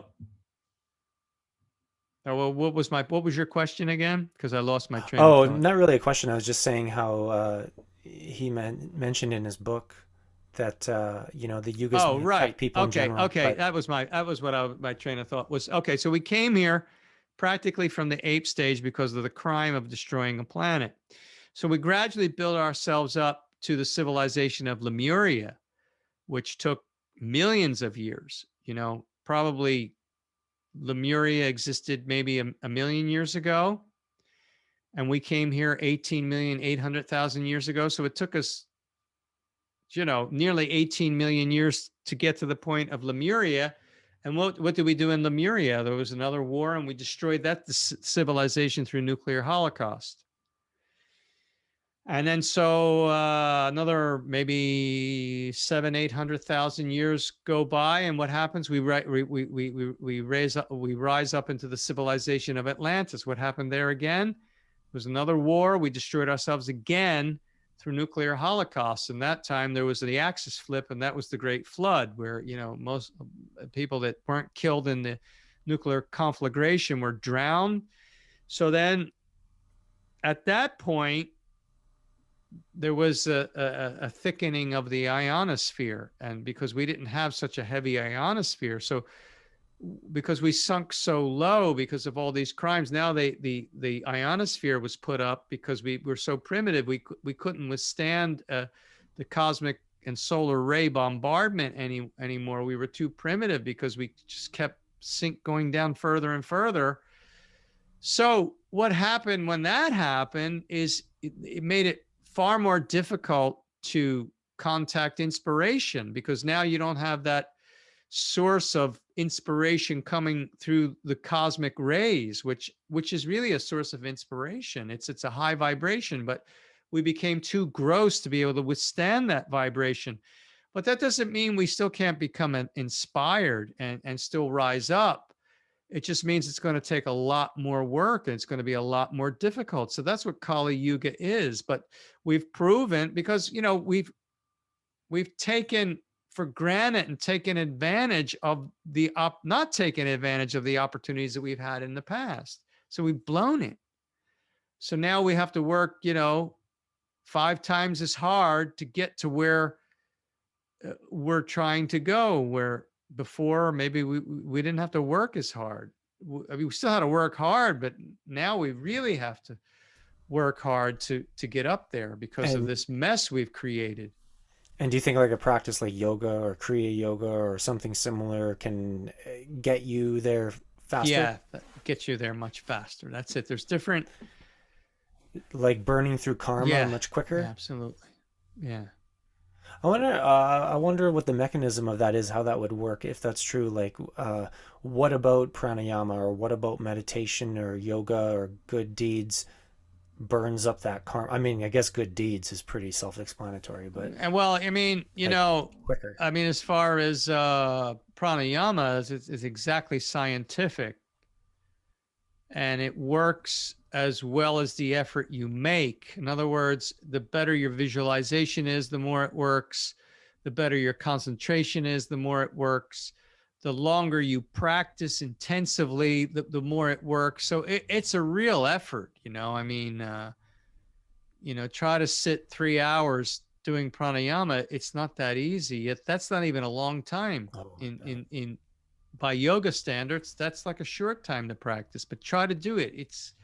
It's not so easy. And then try to do it without any mind fluttering, which is what you have to do to get up there. Mhm. I mean, in order to raise the Kundalini, you'd have to be able to stare at a keyhole, do something like stare at a keyhole for 8 hours and not think of another thing. Sit there for 12 hours staring at a keyhole and not think of another single thing. That's the kind of concentration you have to raise So Kundalini. to truly raise it, because I mean, I know many people think you can raise it easier than that. Oh, I know, but they're deluded. They're deluded. All these people talking about Kundalini yoga, they don't know what they're talking about. It's ridiculous, man. It's like the Woodstock Fruit Festival. None of them asked me to teach the courses, yet I'm the only one really qualified to do it. But I'm really underestimated. I say it's always better to be underestimated than to be overestimated, because you Oh got people yeah, yeah. teaching those courses that are way overestimated. It's ridiculous, right? They haven't a fraction of the knowledge about these things or experience of these things that I do. Yet I'm never asked to do any of these things. And Probably they're, because you're too controversial on huh? YouTube. Probably because you're too controversial on I YouTube. don't Yeah. know. The truth is like a radical act in these days. Speaking the truth is a radical act, even among those who say they are truth seekers. And I'm going through that now in my own organization. I was told today by somebody in there that they think very little of you because of the things you've said in the Mm. past year, the things you've posted. Well, that's just me. I mean, look, and I realize I should tone that down, but I wasn't born to make peace. I really I was not born to make peace. It's like Jesus, I think not that I have come to send peace. I am not come to send peace, but a sword, you know? Yeah. And really, he wasn't talking about cutting people up with a sword. He was talking about the sword of truth, which is not Hmm. popular. I mean, it Yeah. got him crucified. His his burning truth got him crucified. Well, of course, that was part of his plan. But Yeah. I The mean, truth always does. The truth always does get people crucified. Either. I've called out the people that run this organization, not as severely as Jesus called out the Pharisees, but pretty severely, because here they are sitting in positions of authority in an organization like this, and they're behaving like little children behave, completely fooled by this evil scheme. Now, as far as I'm concerned, you're not even worth talking to, let alone giving me spiritual direction. I'm sorry, but they'll hear me say this, and by God, they'll hate my guts for it. But I don't care Do you think because it's the they're? truth. Do you think they're a bit more of a? There's a bit more of a diluted culture going on there than maybe a couple Oh, decades ago. absolutely. They're deluded by their own egos and their own arrogance. And that goes back to Mm. that verse by Jesus again. They're the prudent and wise. See, when you fill yourself up with your ego and your arrogance, you haven't room for anything else. You got to empty that out. And you can only empty that out through humility. When you become a babe, you become a babe before God. Before you are a babe in God's eyes. How are we? You see a little baby, it melts your heart, right? And this is how God sees the humble. It's like Jesus said on the Sermon on the Mount, that the meek shall inherit the earth. He said, he who is first will be last, and he who is last will be first. Yeah. I seem to be bold, and I am bold, but underneath that boldness, there is a certain humility factor which is required in order to find truth. And it's these masters don't want us worshiping them, even though we have to worship them, but at some point we have to stand on our own 2 feet and think for ourselves. And what we have in this organization is a situation where the master has done all the thinking for them, and they've never even attempted to think of themselves. It's basically what he said. They never, it's like, how do you describe such a thing where you don't stand on your own 2 feet? You depend on, it's like when somebody reads the Bible literally. It's like how these Christians read the Bible literally, and they think that Adam and Eve were actually 2 people. They weren't. It's a fairy tale which is describing something far greater. Yet in their childlike mind, which I'm not criticizing, because I admire those people, I admire their devotion, and I admire the devotion of the people who are running this organization, but they are naive. And they're naive because they haven't bothered to think for themselves. You The don't think master Adam? said this, and the master said that. The master said this, and it comes a time where you not only have to learn these teachings, but you have to live them and apply them. And that's another thing. If you really don't live them, because we all have weaknesses, right? And that's what comes in. You know the teachings, but you don't live it. Why don't you live it? Or you don't live a part of it. You don't live it because of the weaknesses. Because these teachings are simple, but they're not simple to do. I mean, they're simple, but they're not easy to do. They're very difficult to do. They're simple in theory, but they're very difficult in practice. But until you practice them and apply them to daily life, like, for instance, we have all this teaching about the schemers and the silence group. This is the cabal. This is the Illuminati, whatever you want to call them. And they're just as active today. We have these teachings. We even have the teaching where it says to put your cooking pots away. Refrain from eating flesh, as this is a foul crime. Use your cooking pots as little as possible. It's basically describing a raw vegan diet. Pretty much.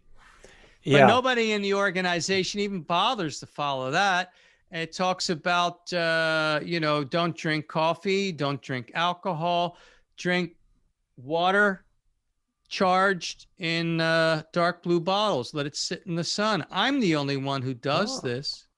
Dark blue bottles? I've never heard of that. Yeah, well, blue is a very high vibration. It's a very high frequency. I mean, they do it, but this is the only thing I drink. Right? It's the only thing I drink, right? I'm not drinking coffee. I'm not drinking soda. I'm not drinking alcohol. They may do this. Some of them do it occasionally. Some of them don't do it at all. I do this every day, and I've been doing it for years. It's the only thing I drink is purified water or spring water charged in sunlight in blue bottles. Blue is a very high frequency. That's why Where'd you get this? Where did you get this bottle? I bought it through Amazon. These are 16-ounce blue glass bottles. Oh, they're glass too. Okay, good, nice. Mm-hmm.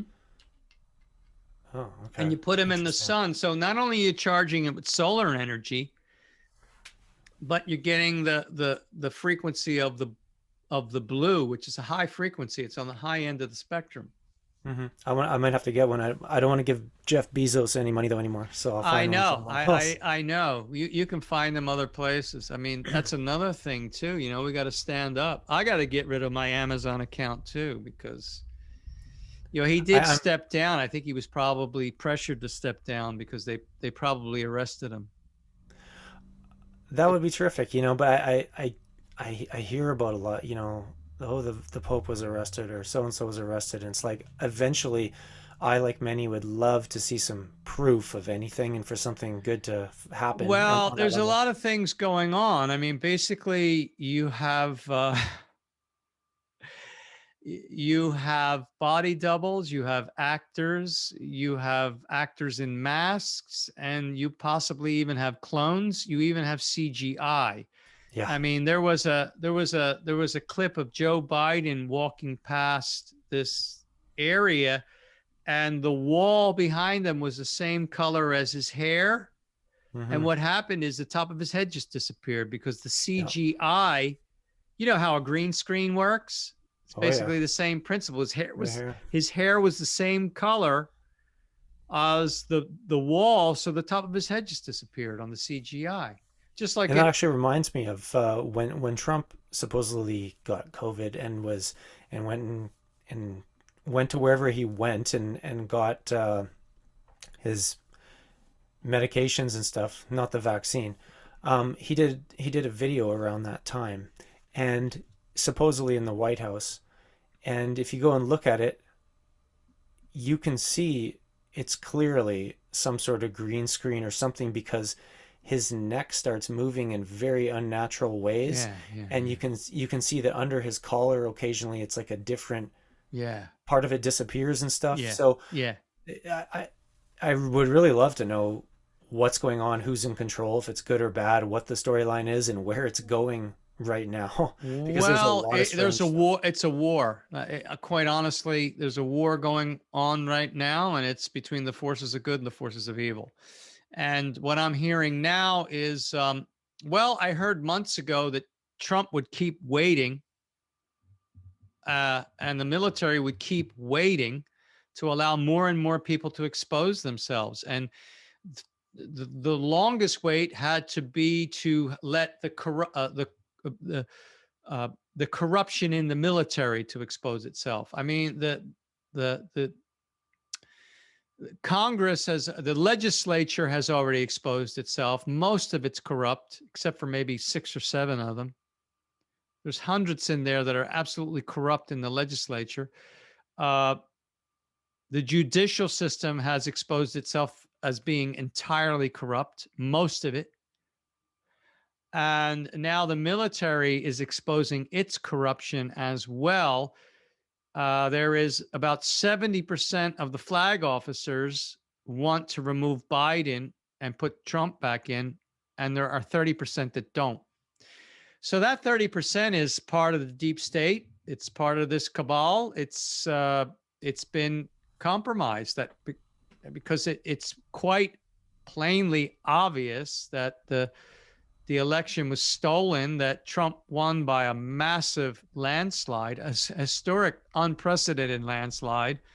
Hmm. And it, as what, see, the military is supposed to protect the country from all enemies, foreign and domestic. And we have both in this state, in this situation. And the military takes control when all other fail safes uh, basically crumble. When the other systems fail, it falls on the military to put this right, to protect the Constitution, basically.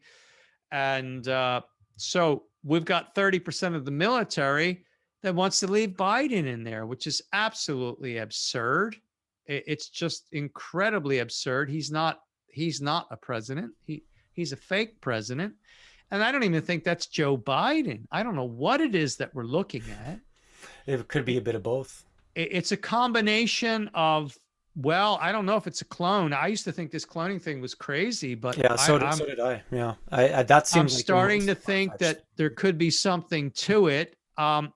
It's either it's one of three things or a combination. It's either a clone, it's an actor in a silicon mask, which apparently, you can buy a mask for $100 that looks real. And apparently these masks cost $50,000, $60,000, and you would just Yeah, never know. I've seen some online, and they're just unbelievable how Yeah, realistic they are. even the cheap ones that we would buy are pretty incredible. I just don't know how they would change the voice, though.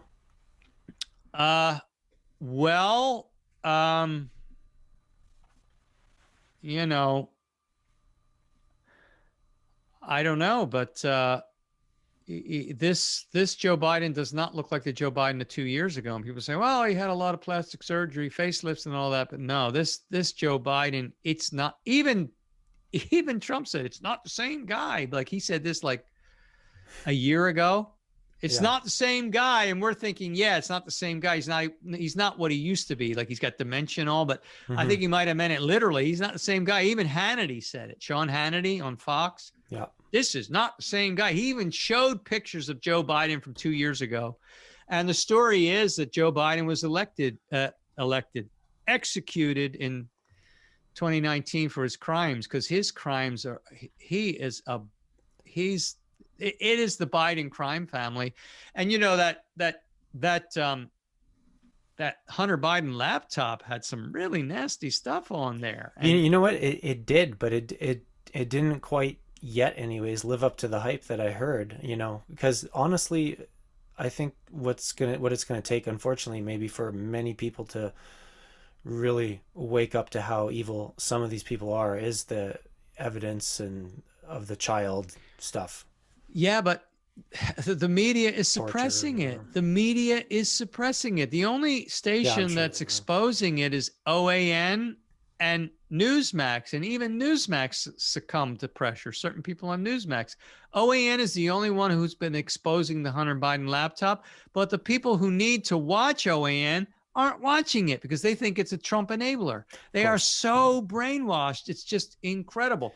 Now we have this crisis on the border where thousands are flooding in every day.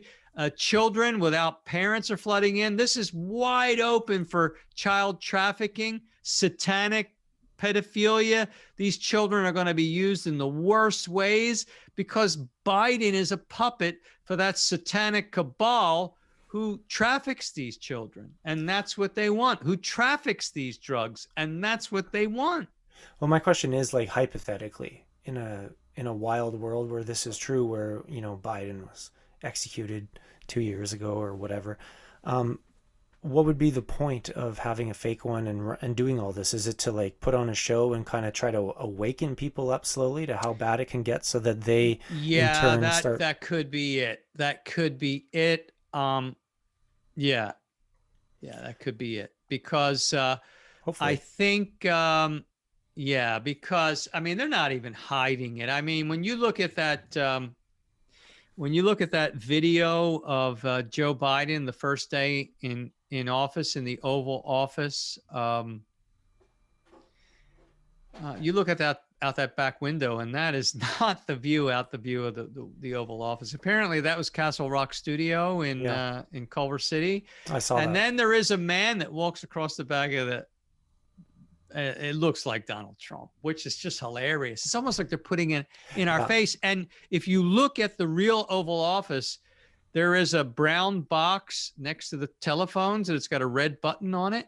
Mm-hmm. And that's the button to call the Secret Service, because if the president needs a Secret Service, that's the emergency button. They press that and they're in there immediately.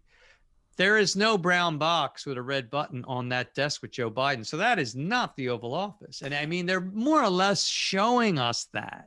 Yeah, for those with eyes to see and ears to hear kind of thing. Yeah. And I mean, you would hope that the people that are not awake would start to notice things themselves and start to see how ridiculous things are, like this crisis on the border.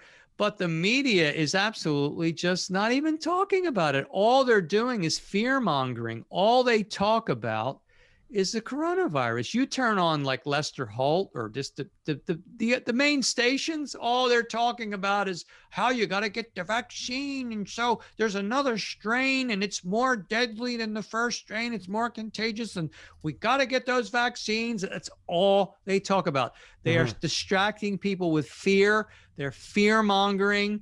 And it's just incredible how the media, this is CIA Mockingbird propaganda.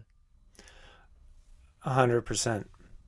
It's so incredible, and you still got a percentage. Now the percentage of people who are agreeing with this concoction, it's starting to rise. They did a poll where 60, I don't know what the cross section of these people were, but 60%. I don't trust these polls. Yeah, Usually, that's another thing about the polls. You really can't trust the polls either, they're, because they're, they they're so often manipulate BS. they manipulate the thought too. They Hmm. manipulate, because I would be surprised, because we know from the military has the servers. They went in and seized the servers in 3 countries. I mean, they went into Frankfurt, Germany. 5 special operations officers were killed because apparently it was a CIA operation, and Gina Haspel was there, and her bodyguard shot 5 of the soldiers that were going in to seize those servers. He was killed, and Gina Haspel was shot. I've heard of this backed up by some credible sources like Yeah. General Yeah. McInerney, Yeah. Oh yeah. Yeah. former big time general there. So Gen- it's not all just so people know. It's Absolutely. No, I mean, you're not pulling this out of your bum. McInerney came out this week and said that Joe Biden is not the president.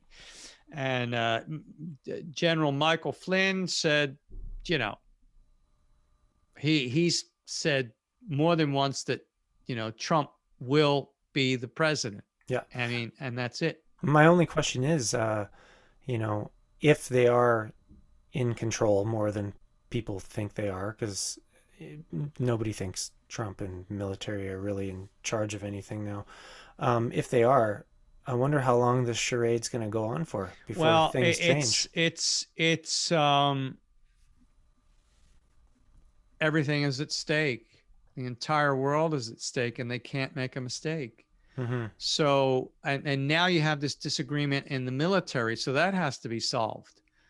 And so I don't know what, and the Navy is retaking their oath, because I think, they want to remind these people why they're there. They are there to protect the Constitution. We are a constitutional republic. We are a country of laws.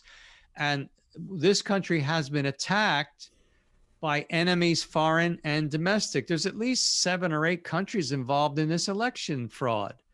And the whole judicial system is involved, because they won't hear any of the evidence. And my country may be involved. Technically, Dominion is supposedly absolutely. Canada's involved.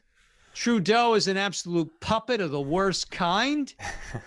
I mean, he should be executed. Can I say that, man? I don't know. Well, I don't know. That might get you flagged on YouTube. I don't know. We might have to edit that one out. But really, I mean, he is a puppet.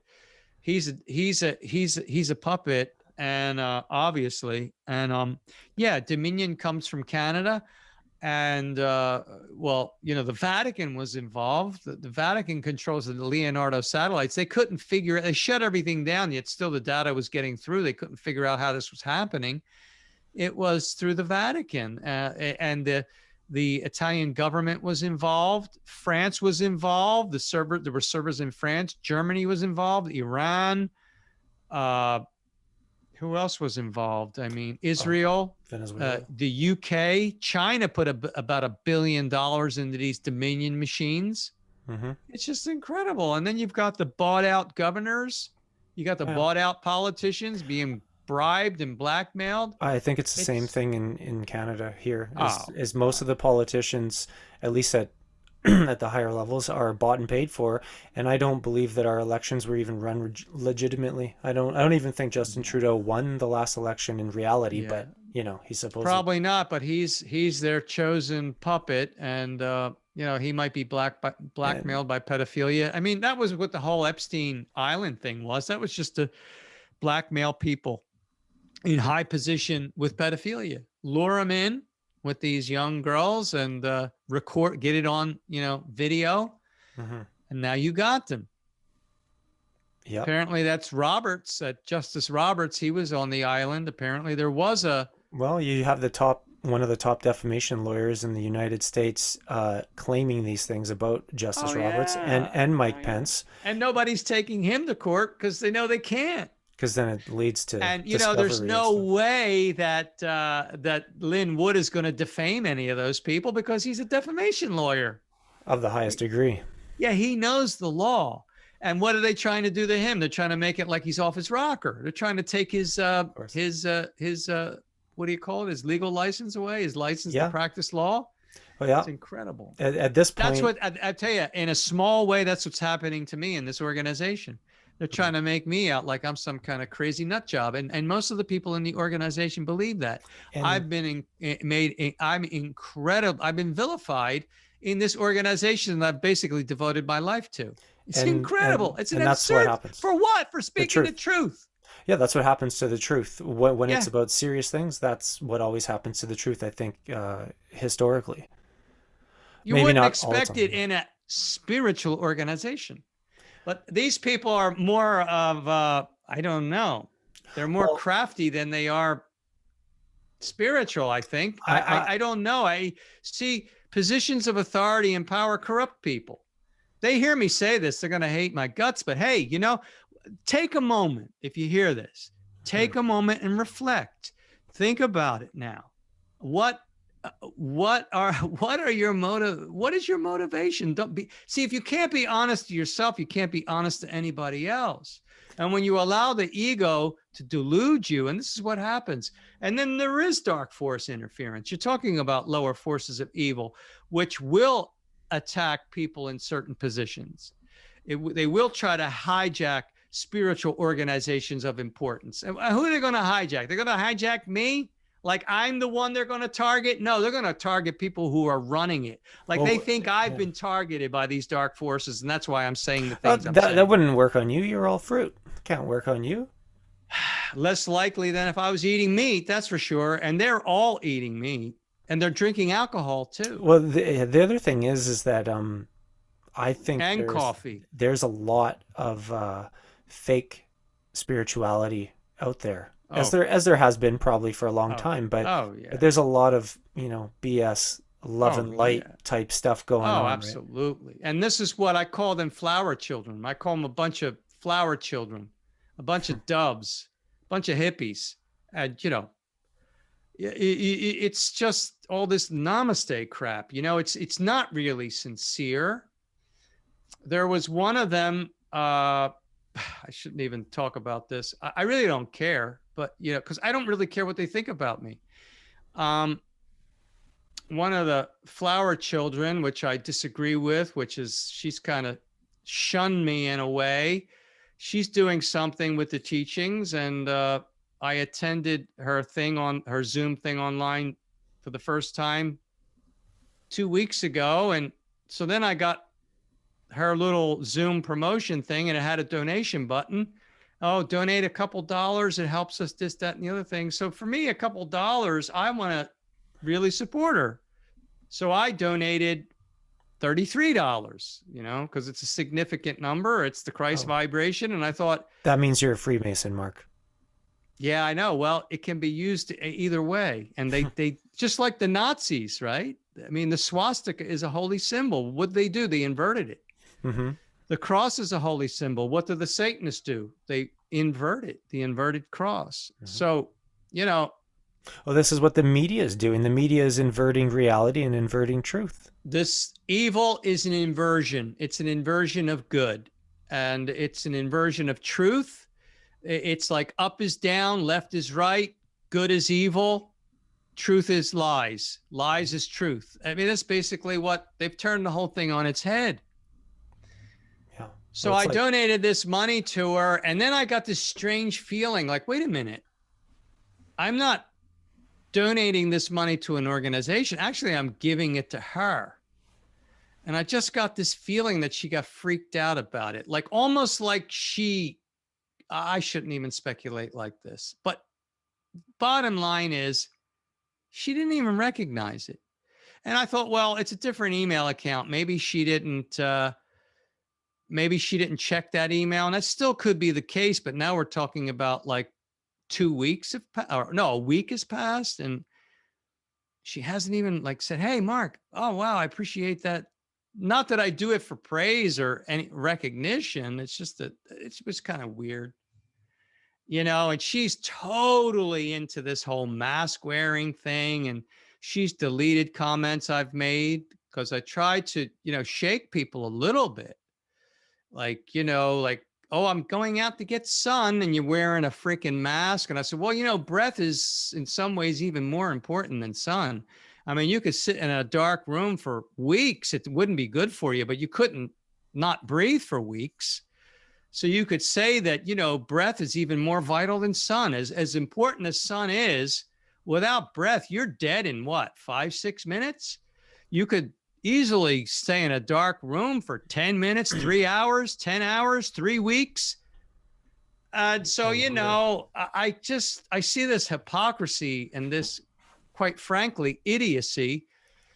And I shouldn't say anything because I'm dealing with a lot of flower children. They're doves, and I've ruffled the feathers of the doves, and they're going to hate me for saying it, but I have to say it. Well, I don't mind being condemned if I'm speaking the truth. Why can't they just, disagree with you on maybe the mask thing, or disagree with you on Because political I've stuff? called them out, man. I've called them idiots. I've called them buffoons. I've called them bozos. And what am I supposed to call you? In my, I've kind of suffered abuse at the hands of these people for a long time. I mean, you don't walk in there as a fruit eater and expect to come out with a lot of tolerance, Really? Oh, yeah. I mean, I've been criticized. Even the way I used to cut my hair, they want you to be like them. They're control freaks, man. I don't know what the hell got into these people, but it's bizarre. It's a bizarre situation. Did George King ever speak about diet very much, or?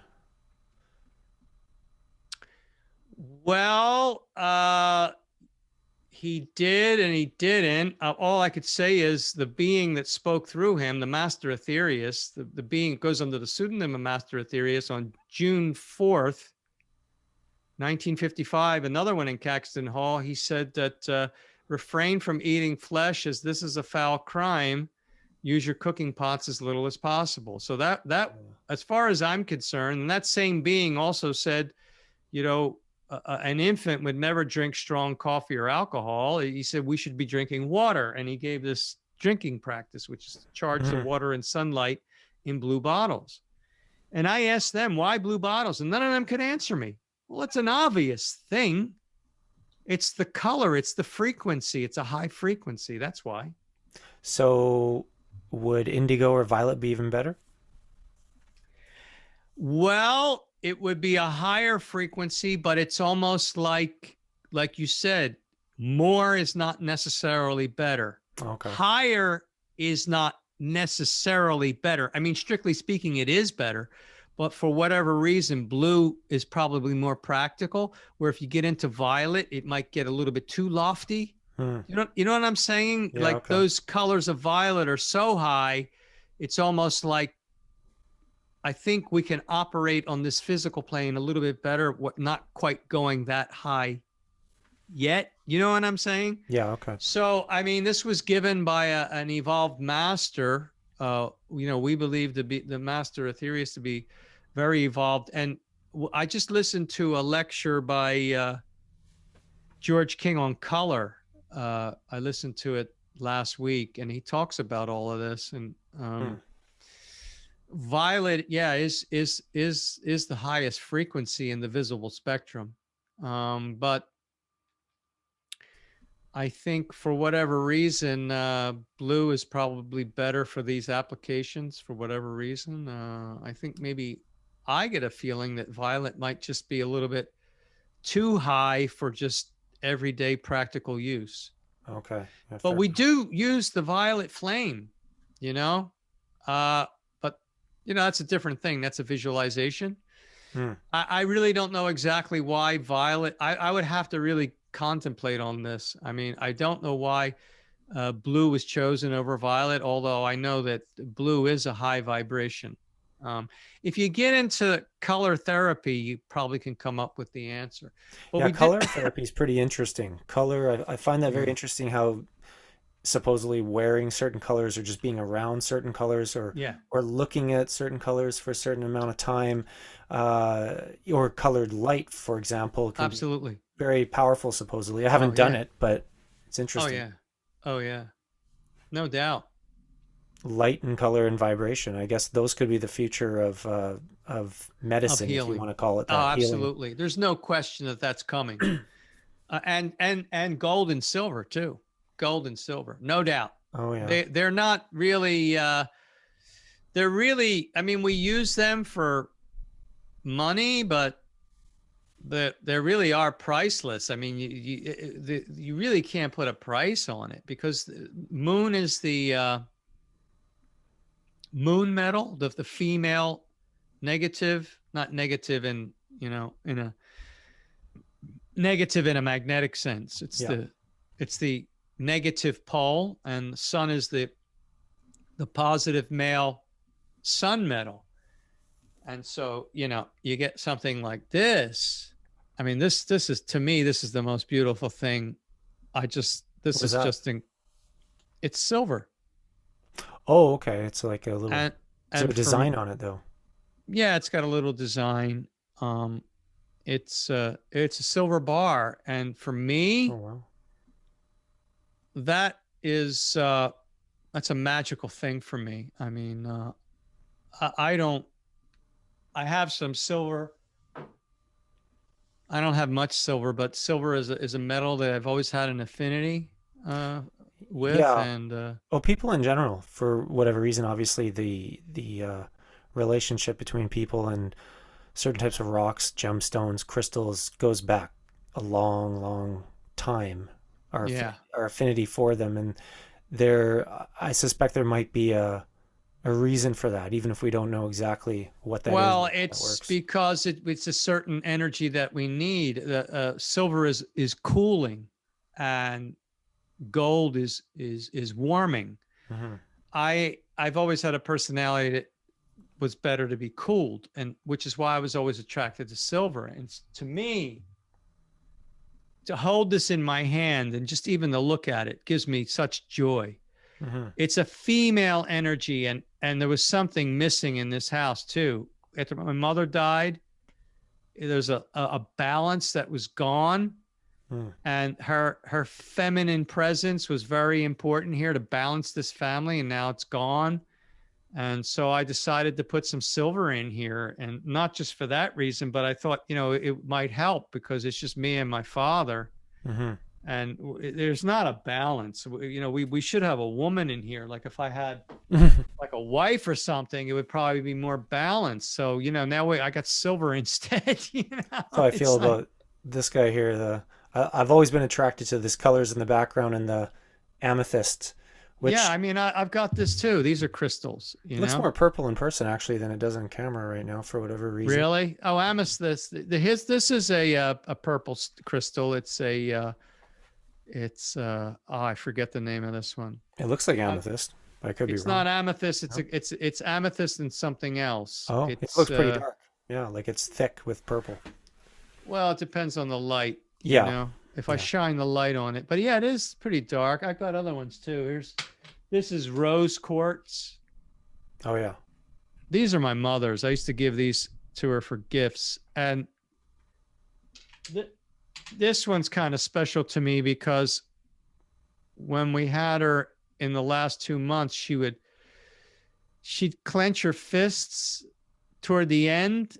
And, I didn't want her to clench it. So I'd put this in her hand to keep her fist from clenching. So she held this in her hand quite a bit in the last couple months. So Oh yeah. this really Yeah, is I like her. that feeling. I've got some things like that, smooth, round, and they just feel good to grab on sometimes. Yeah. And there's your color. There's your purple, Yeah. violet. So, I mean, and pink, is a very important color. This is the color of love. Hmm. This is pure love has a pink emanation. So it's and then this one here I gave her, this is just clear, which is more or less like a representation of white, I guess. There's another heart. I used to give her these crystal hearts Hmm. as gifts. I have another one I was going to give to her for her birthday, but she didn't make it. I got another one over in the drawer. I never took it out of the drawer. I think I got a heart-shaped one here too, if I'm not mistaken. Oh yeah. This is the labradorite. It changes color depending on the light. Oh, you might not be able to see it too well here. Oh, see, you can see how it's got some, like, I don't know, almost like holographic type thing going on. Yeah, yeah. So, I mean, Yeah. it's all energy, because this is how the earth draws energy. It's just, these are really, what they are is, they have healing properties. Gold and silver are healing metals, and these crystals, it's, like these batteries that, George King devised to store spiritual energy. They have a lot of ground crystal in quartz crystal ground into a powder Oh yeah. inside, and the inside of the box is lined with solid 24 karat gold. It's like, Oh. each these batteries are pretty expensive to make. You ever heard of people that would like supposedly charge their water with like crystal, just leaving it inside of it? Yeah, sure. Yeah, absolutely. Because the crystal is drawing energy and the crystal holds energy.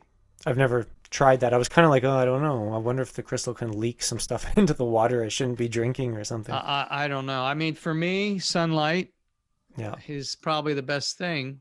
Yeah. Just let it sit in sunlight. Yeah. It just, even on a basic physical level, sunlight purifies water. It purifies water. Okay. It's a purifier. It purifies your body too. It penetrates the skin. Yeah. Sun is a great thing. I mean, for people to stay out of the sun is ridiculous. I think in Yogananda's book, he mentioned a story about Yeah. a woman that would, her food was sunlight and she would bring it in Yeah. through the back of her skull during meditation, which was pretty wild. Well, yeah, when he interviewed her, he said, "Well, you do eat." And she said, "Yeah, basically eating she's drawing in the energy directly rather than taking it in recycled through a plant. The question I've always had with, you've heard stories about the odd person over the decades that supposedly um, doesn't need food or water or very little of them, and they claim they can live off the air or live off the sunlight. And I'm open to that. I've seen one Indian man, I think he was in a hospital and he was looked at for like a couple months or something, and or a couple weeks, and he didn't have anything, no food, no water, and he was okay. But I wonder if anybody's ever been able to get to the level where they could do like physical activity and still do that. Uh, I mean, theoretically, it's possible. Whether anybody has gotten to that point, but theoretically, yeah. I mean, basically, you should be able to do everything and more. Mm-hmm. Um, we're just not there yet, but that's where we're going. No doubt. I mean, life isn't about eating, sleeping, defecating, urinating, copulating, fornicating. That's not what life is about. We're spiritual beings, and Do you believe in the light body stuff or the rainbow body? well, I mean, there are the subtle bodies. There's no question about it, and I think I they probably differentiate though between, like, I know what you mean by subtle bodies, and but I mean to activate like a light body, like the story of Padmasambhava in Buddhism, where he supposedly uh, did tantric practices with and without a woman and achieved rainbow body through that means. You don't have to do it that way, but that was one way you could do it. And apparently their physical body just kind of shrivels up and they have a rainbow body now, and they can go in and out of, I guess, this space we're in and manifest a body whenever they want. And I was wondering if that was similar maybe to what, Swami Sri Yukteswar or Babaji would be doing. Yeah, that's what they're doing. Yeah, they have a light body. Like, George King said, an ascended master could sit in a furnace and not get hot. Just sit in it. Mm-hmm. They could be out in the Himalayas in the wintertime and not be cold. He said you could fire a bullet at an ascended master and it would either bounce off his chest or go straight through him and not do anything. He said you can't kill an ascended master in that way. I mean, you can kill an ascended master, but not in that way. I mean, it's like he said an ascended master could blow up a mountain with his thought alone. He said not maybe not a big mountain, but could blow up a mountain with his thought alone. But they don't do that because they're good. Well, that's the thing. You won't get that kind of power without having control. Although some of the black magicians have a tremendous amount of power. I mean, um, Satan. None of the members of the spiritual hierarchy could have gone up against Satan and won. Really? Right. Yeah. I mean, it was just phenomenal. It took six beings, and well, I Why was don't know how Satan so much I can powerful? actually say. I got to be careful. Oh, really? Oh, is this to do, sorry, with like the Well, Aetherius? because he was just that brilliant, and he was able to hold up his reincarnation for eons. So you can imagine if you could live for eons, and you could be on a realm where you don't really necessarily have the limitations of the physical body. I mean, those other realms are physical, but like I say, they're more mental in nature. So nobody would ever, no good person would dream of holding up their reincarnation, but they know that reincarnation is limitation through karma, and if they can avoid that, they avoid it because they have so much power from where they are. And so for eons, this entity uh, ruled the hells, but not as a dictator on a throne, but from behind the scenes. And that's how they work. I mean, that's how this cabal works. They don't want us to know their existence. They run things from behind the show, and they have their front men like Gates and Anthony Fauci. These are front men. Hmm. George Soros, Warren Buffett. They're front men. So do you think like Satan is one and the same as Lucifer and that kind of thing? Well, these are names. I hear that Lucifer is the light bearer. I don't really, but we've talked. It's been talked that Lucifer is Satan. Madame Blavatsky probably explains that a lot better than I could. Uh, we've heard that Lucifer is Satan. I really don't know. Uh, Satan was an entity, very powerful, dark entity, and in the Bible, in Revelation chapter 19 and 20, it talks about three angels coming to do battle with Satan, and Satan was defeated, and that's exactly what happened. Well, and sorry, I would have thought that like, something from the lower realms could not be as powerful as things in the higher realms. So Um, how does that work? no, yeah, I mean it. Yeah, I mean, yeah, there's no Earth Master from the higher realms that would had a chance, not a chance. Not even members of the Great White Brotherhood, except for one, except for Lord Babaji. Yeah, And I kind Lord of get it. Babaji was the sixth one. He was one of the six who did finish this operation. It was the three that initially came, supplemented by two more. I think once enough karma was transmuted by the three, because the human race didn't deserve six, but it was like the three came and suffered enough and transmuted enough karma, which allowed two more to come. And then the Lord Babaji got involved. And by the Lord Babaji getting involved, because he was the head of the spiritual hierarchy and because he had been on earth for 18 million years, he could actually transmute more karma on behalf of the human race that he'd And been here for so many years, so many countless years. this knowledge and information about Babaji, who people have claimed to have seen over the last century here and there, is this more so information from like the Aetherius Society, or is this from like Yogananda's group, if you want to call them that? It's all the same. Yeah. It's the same.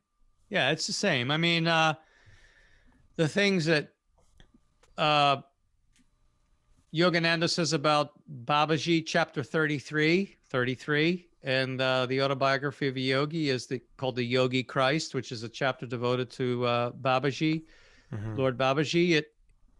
It's just different experiences with the same being. Uh, uh, uh, Mikhail Ivanov met Lord Babaji, I think more than once, and received certain initiations. If you've not heard of Mikhail Ivanov, he was another master who was, Yeah, I have about 6 of his books, little yeah, thin ones. yeah. So he met the Lord Babaji, and these are all true accounts because these are legitimate masters. This is the real deal. So yeah, I mean, and George King met the Lord Babaji many times, and In you like know, meditation or in like an actual no, place? physically met him. Yeah, physically in a Oh, place. Yeah, where, like on Earth, or do you know? yeah, on Earth. Yeah, Like, was it in nature or? on the other realms probably. Oh, okay. Yeah. So Babaji, would he be on the level of like a sun, or is he more like like you said, like a Saturn? Uh, He's a Saturnian master. oh, okay. So like our own sun would be like considered above him in the hierarchy. The sun is way above all these masters. Yeah, that's what I Way figured. above. The earth is way above all these masters. It's like Okay, yeah. there's as a hierarchy. It comes down from the Godhead, and you go from Hmm. us, then you go to I don't know. You go up to an adept, and then you go up to an earth master, then you go to an ascended master, then you go to what we might call a cosmic master. These beings that are on the other planets, but then you have these are interplanetary masters, which there are different levels of. You have a set of masters who live on Mars, Neptune, Jupiter, Pluto, but then they eventually evolve up to another cycle, which is Neptune and Venus. So the masters from Neptune and Venus are more evolved than the masters from Mars, Neptune, Jupiter, and Pluto, or Mars.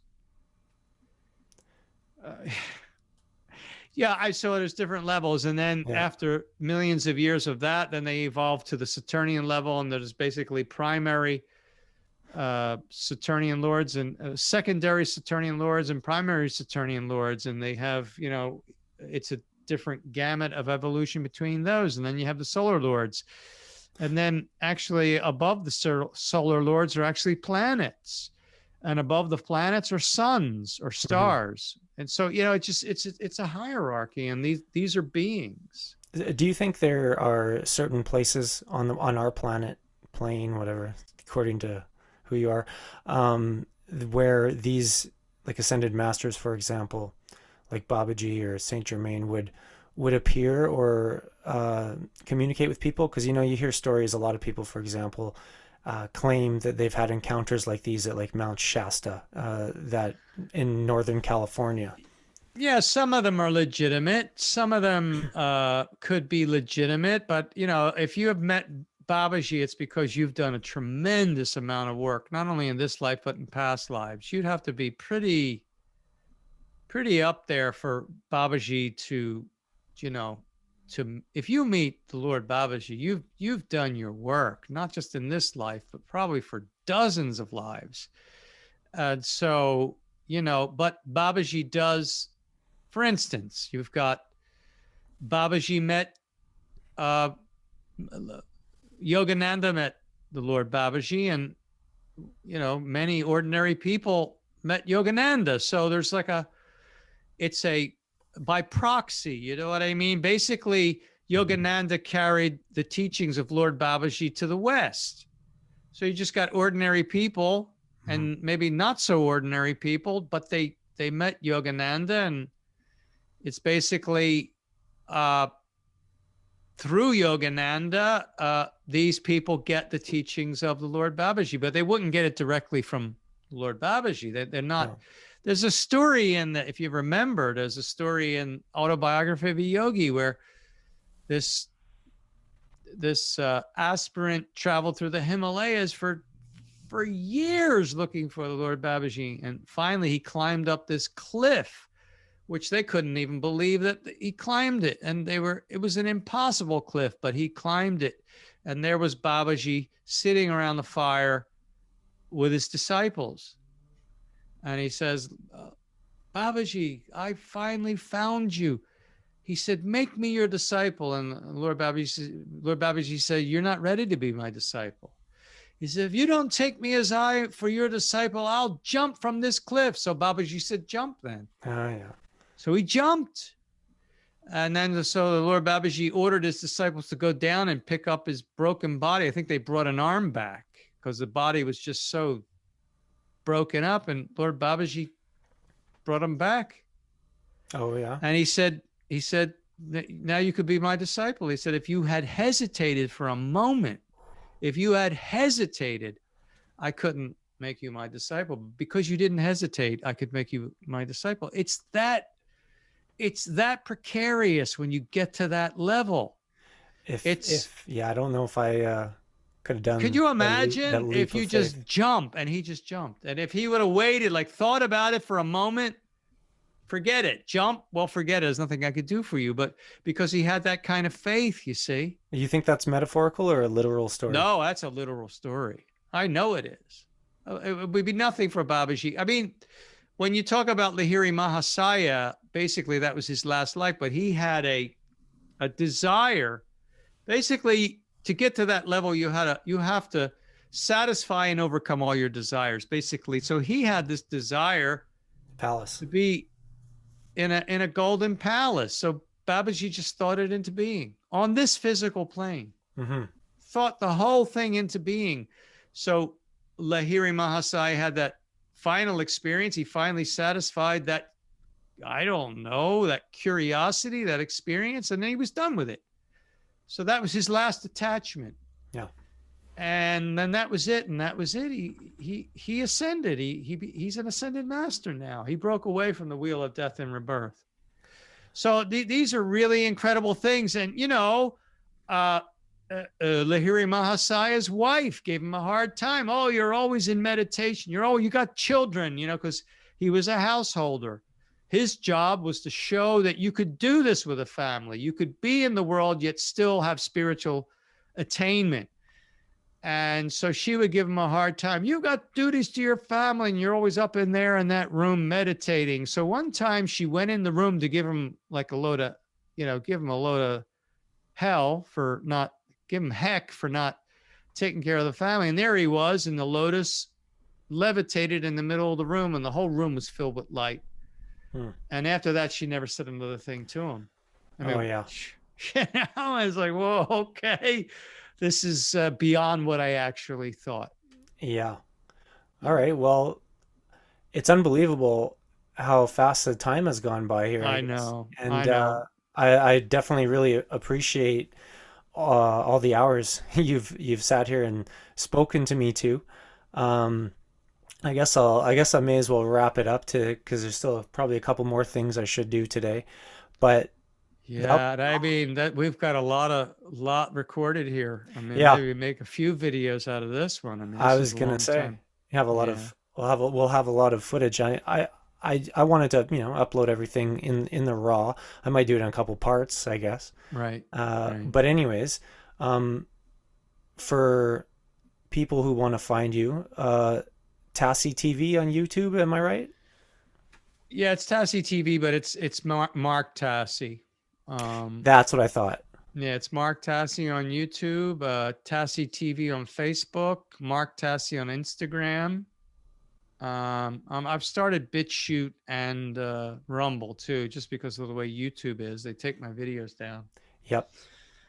And but yeah, you can find me under Mark Tassi usually, or Tassi TV, like I said, on Facebook. And yeah, that's it.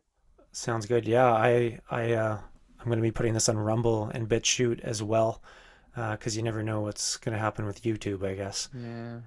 And I'll be uploading it in podcast form. So I I've got to say, I mean, that was a lot of information, a lot of ground we covered today.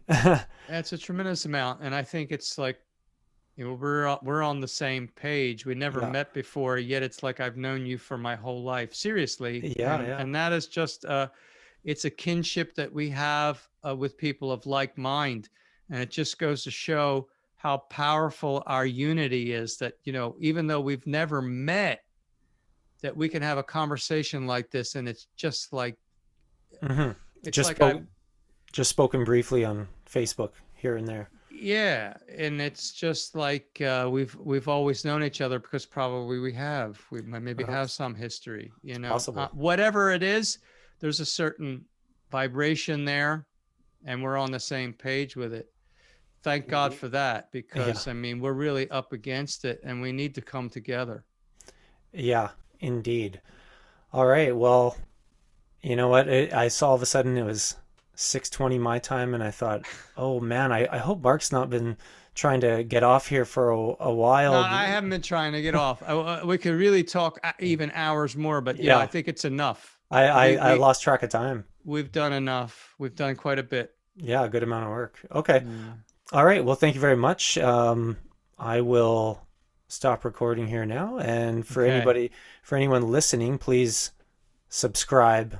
The typical things like subscribe to Mark's channel. Go check him out on all those things you listen. That's Tassi, Tassi, Right. and check it out. Look out for the podcast, and we'll see you next time from the mystical mountain right here.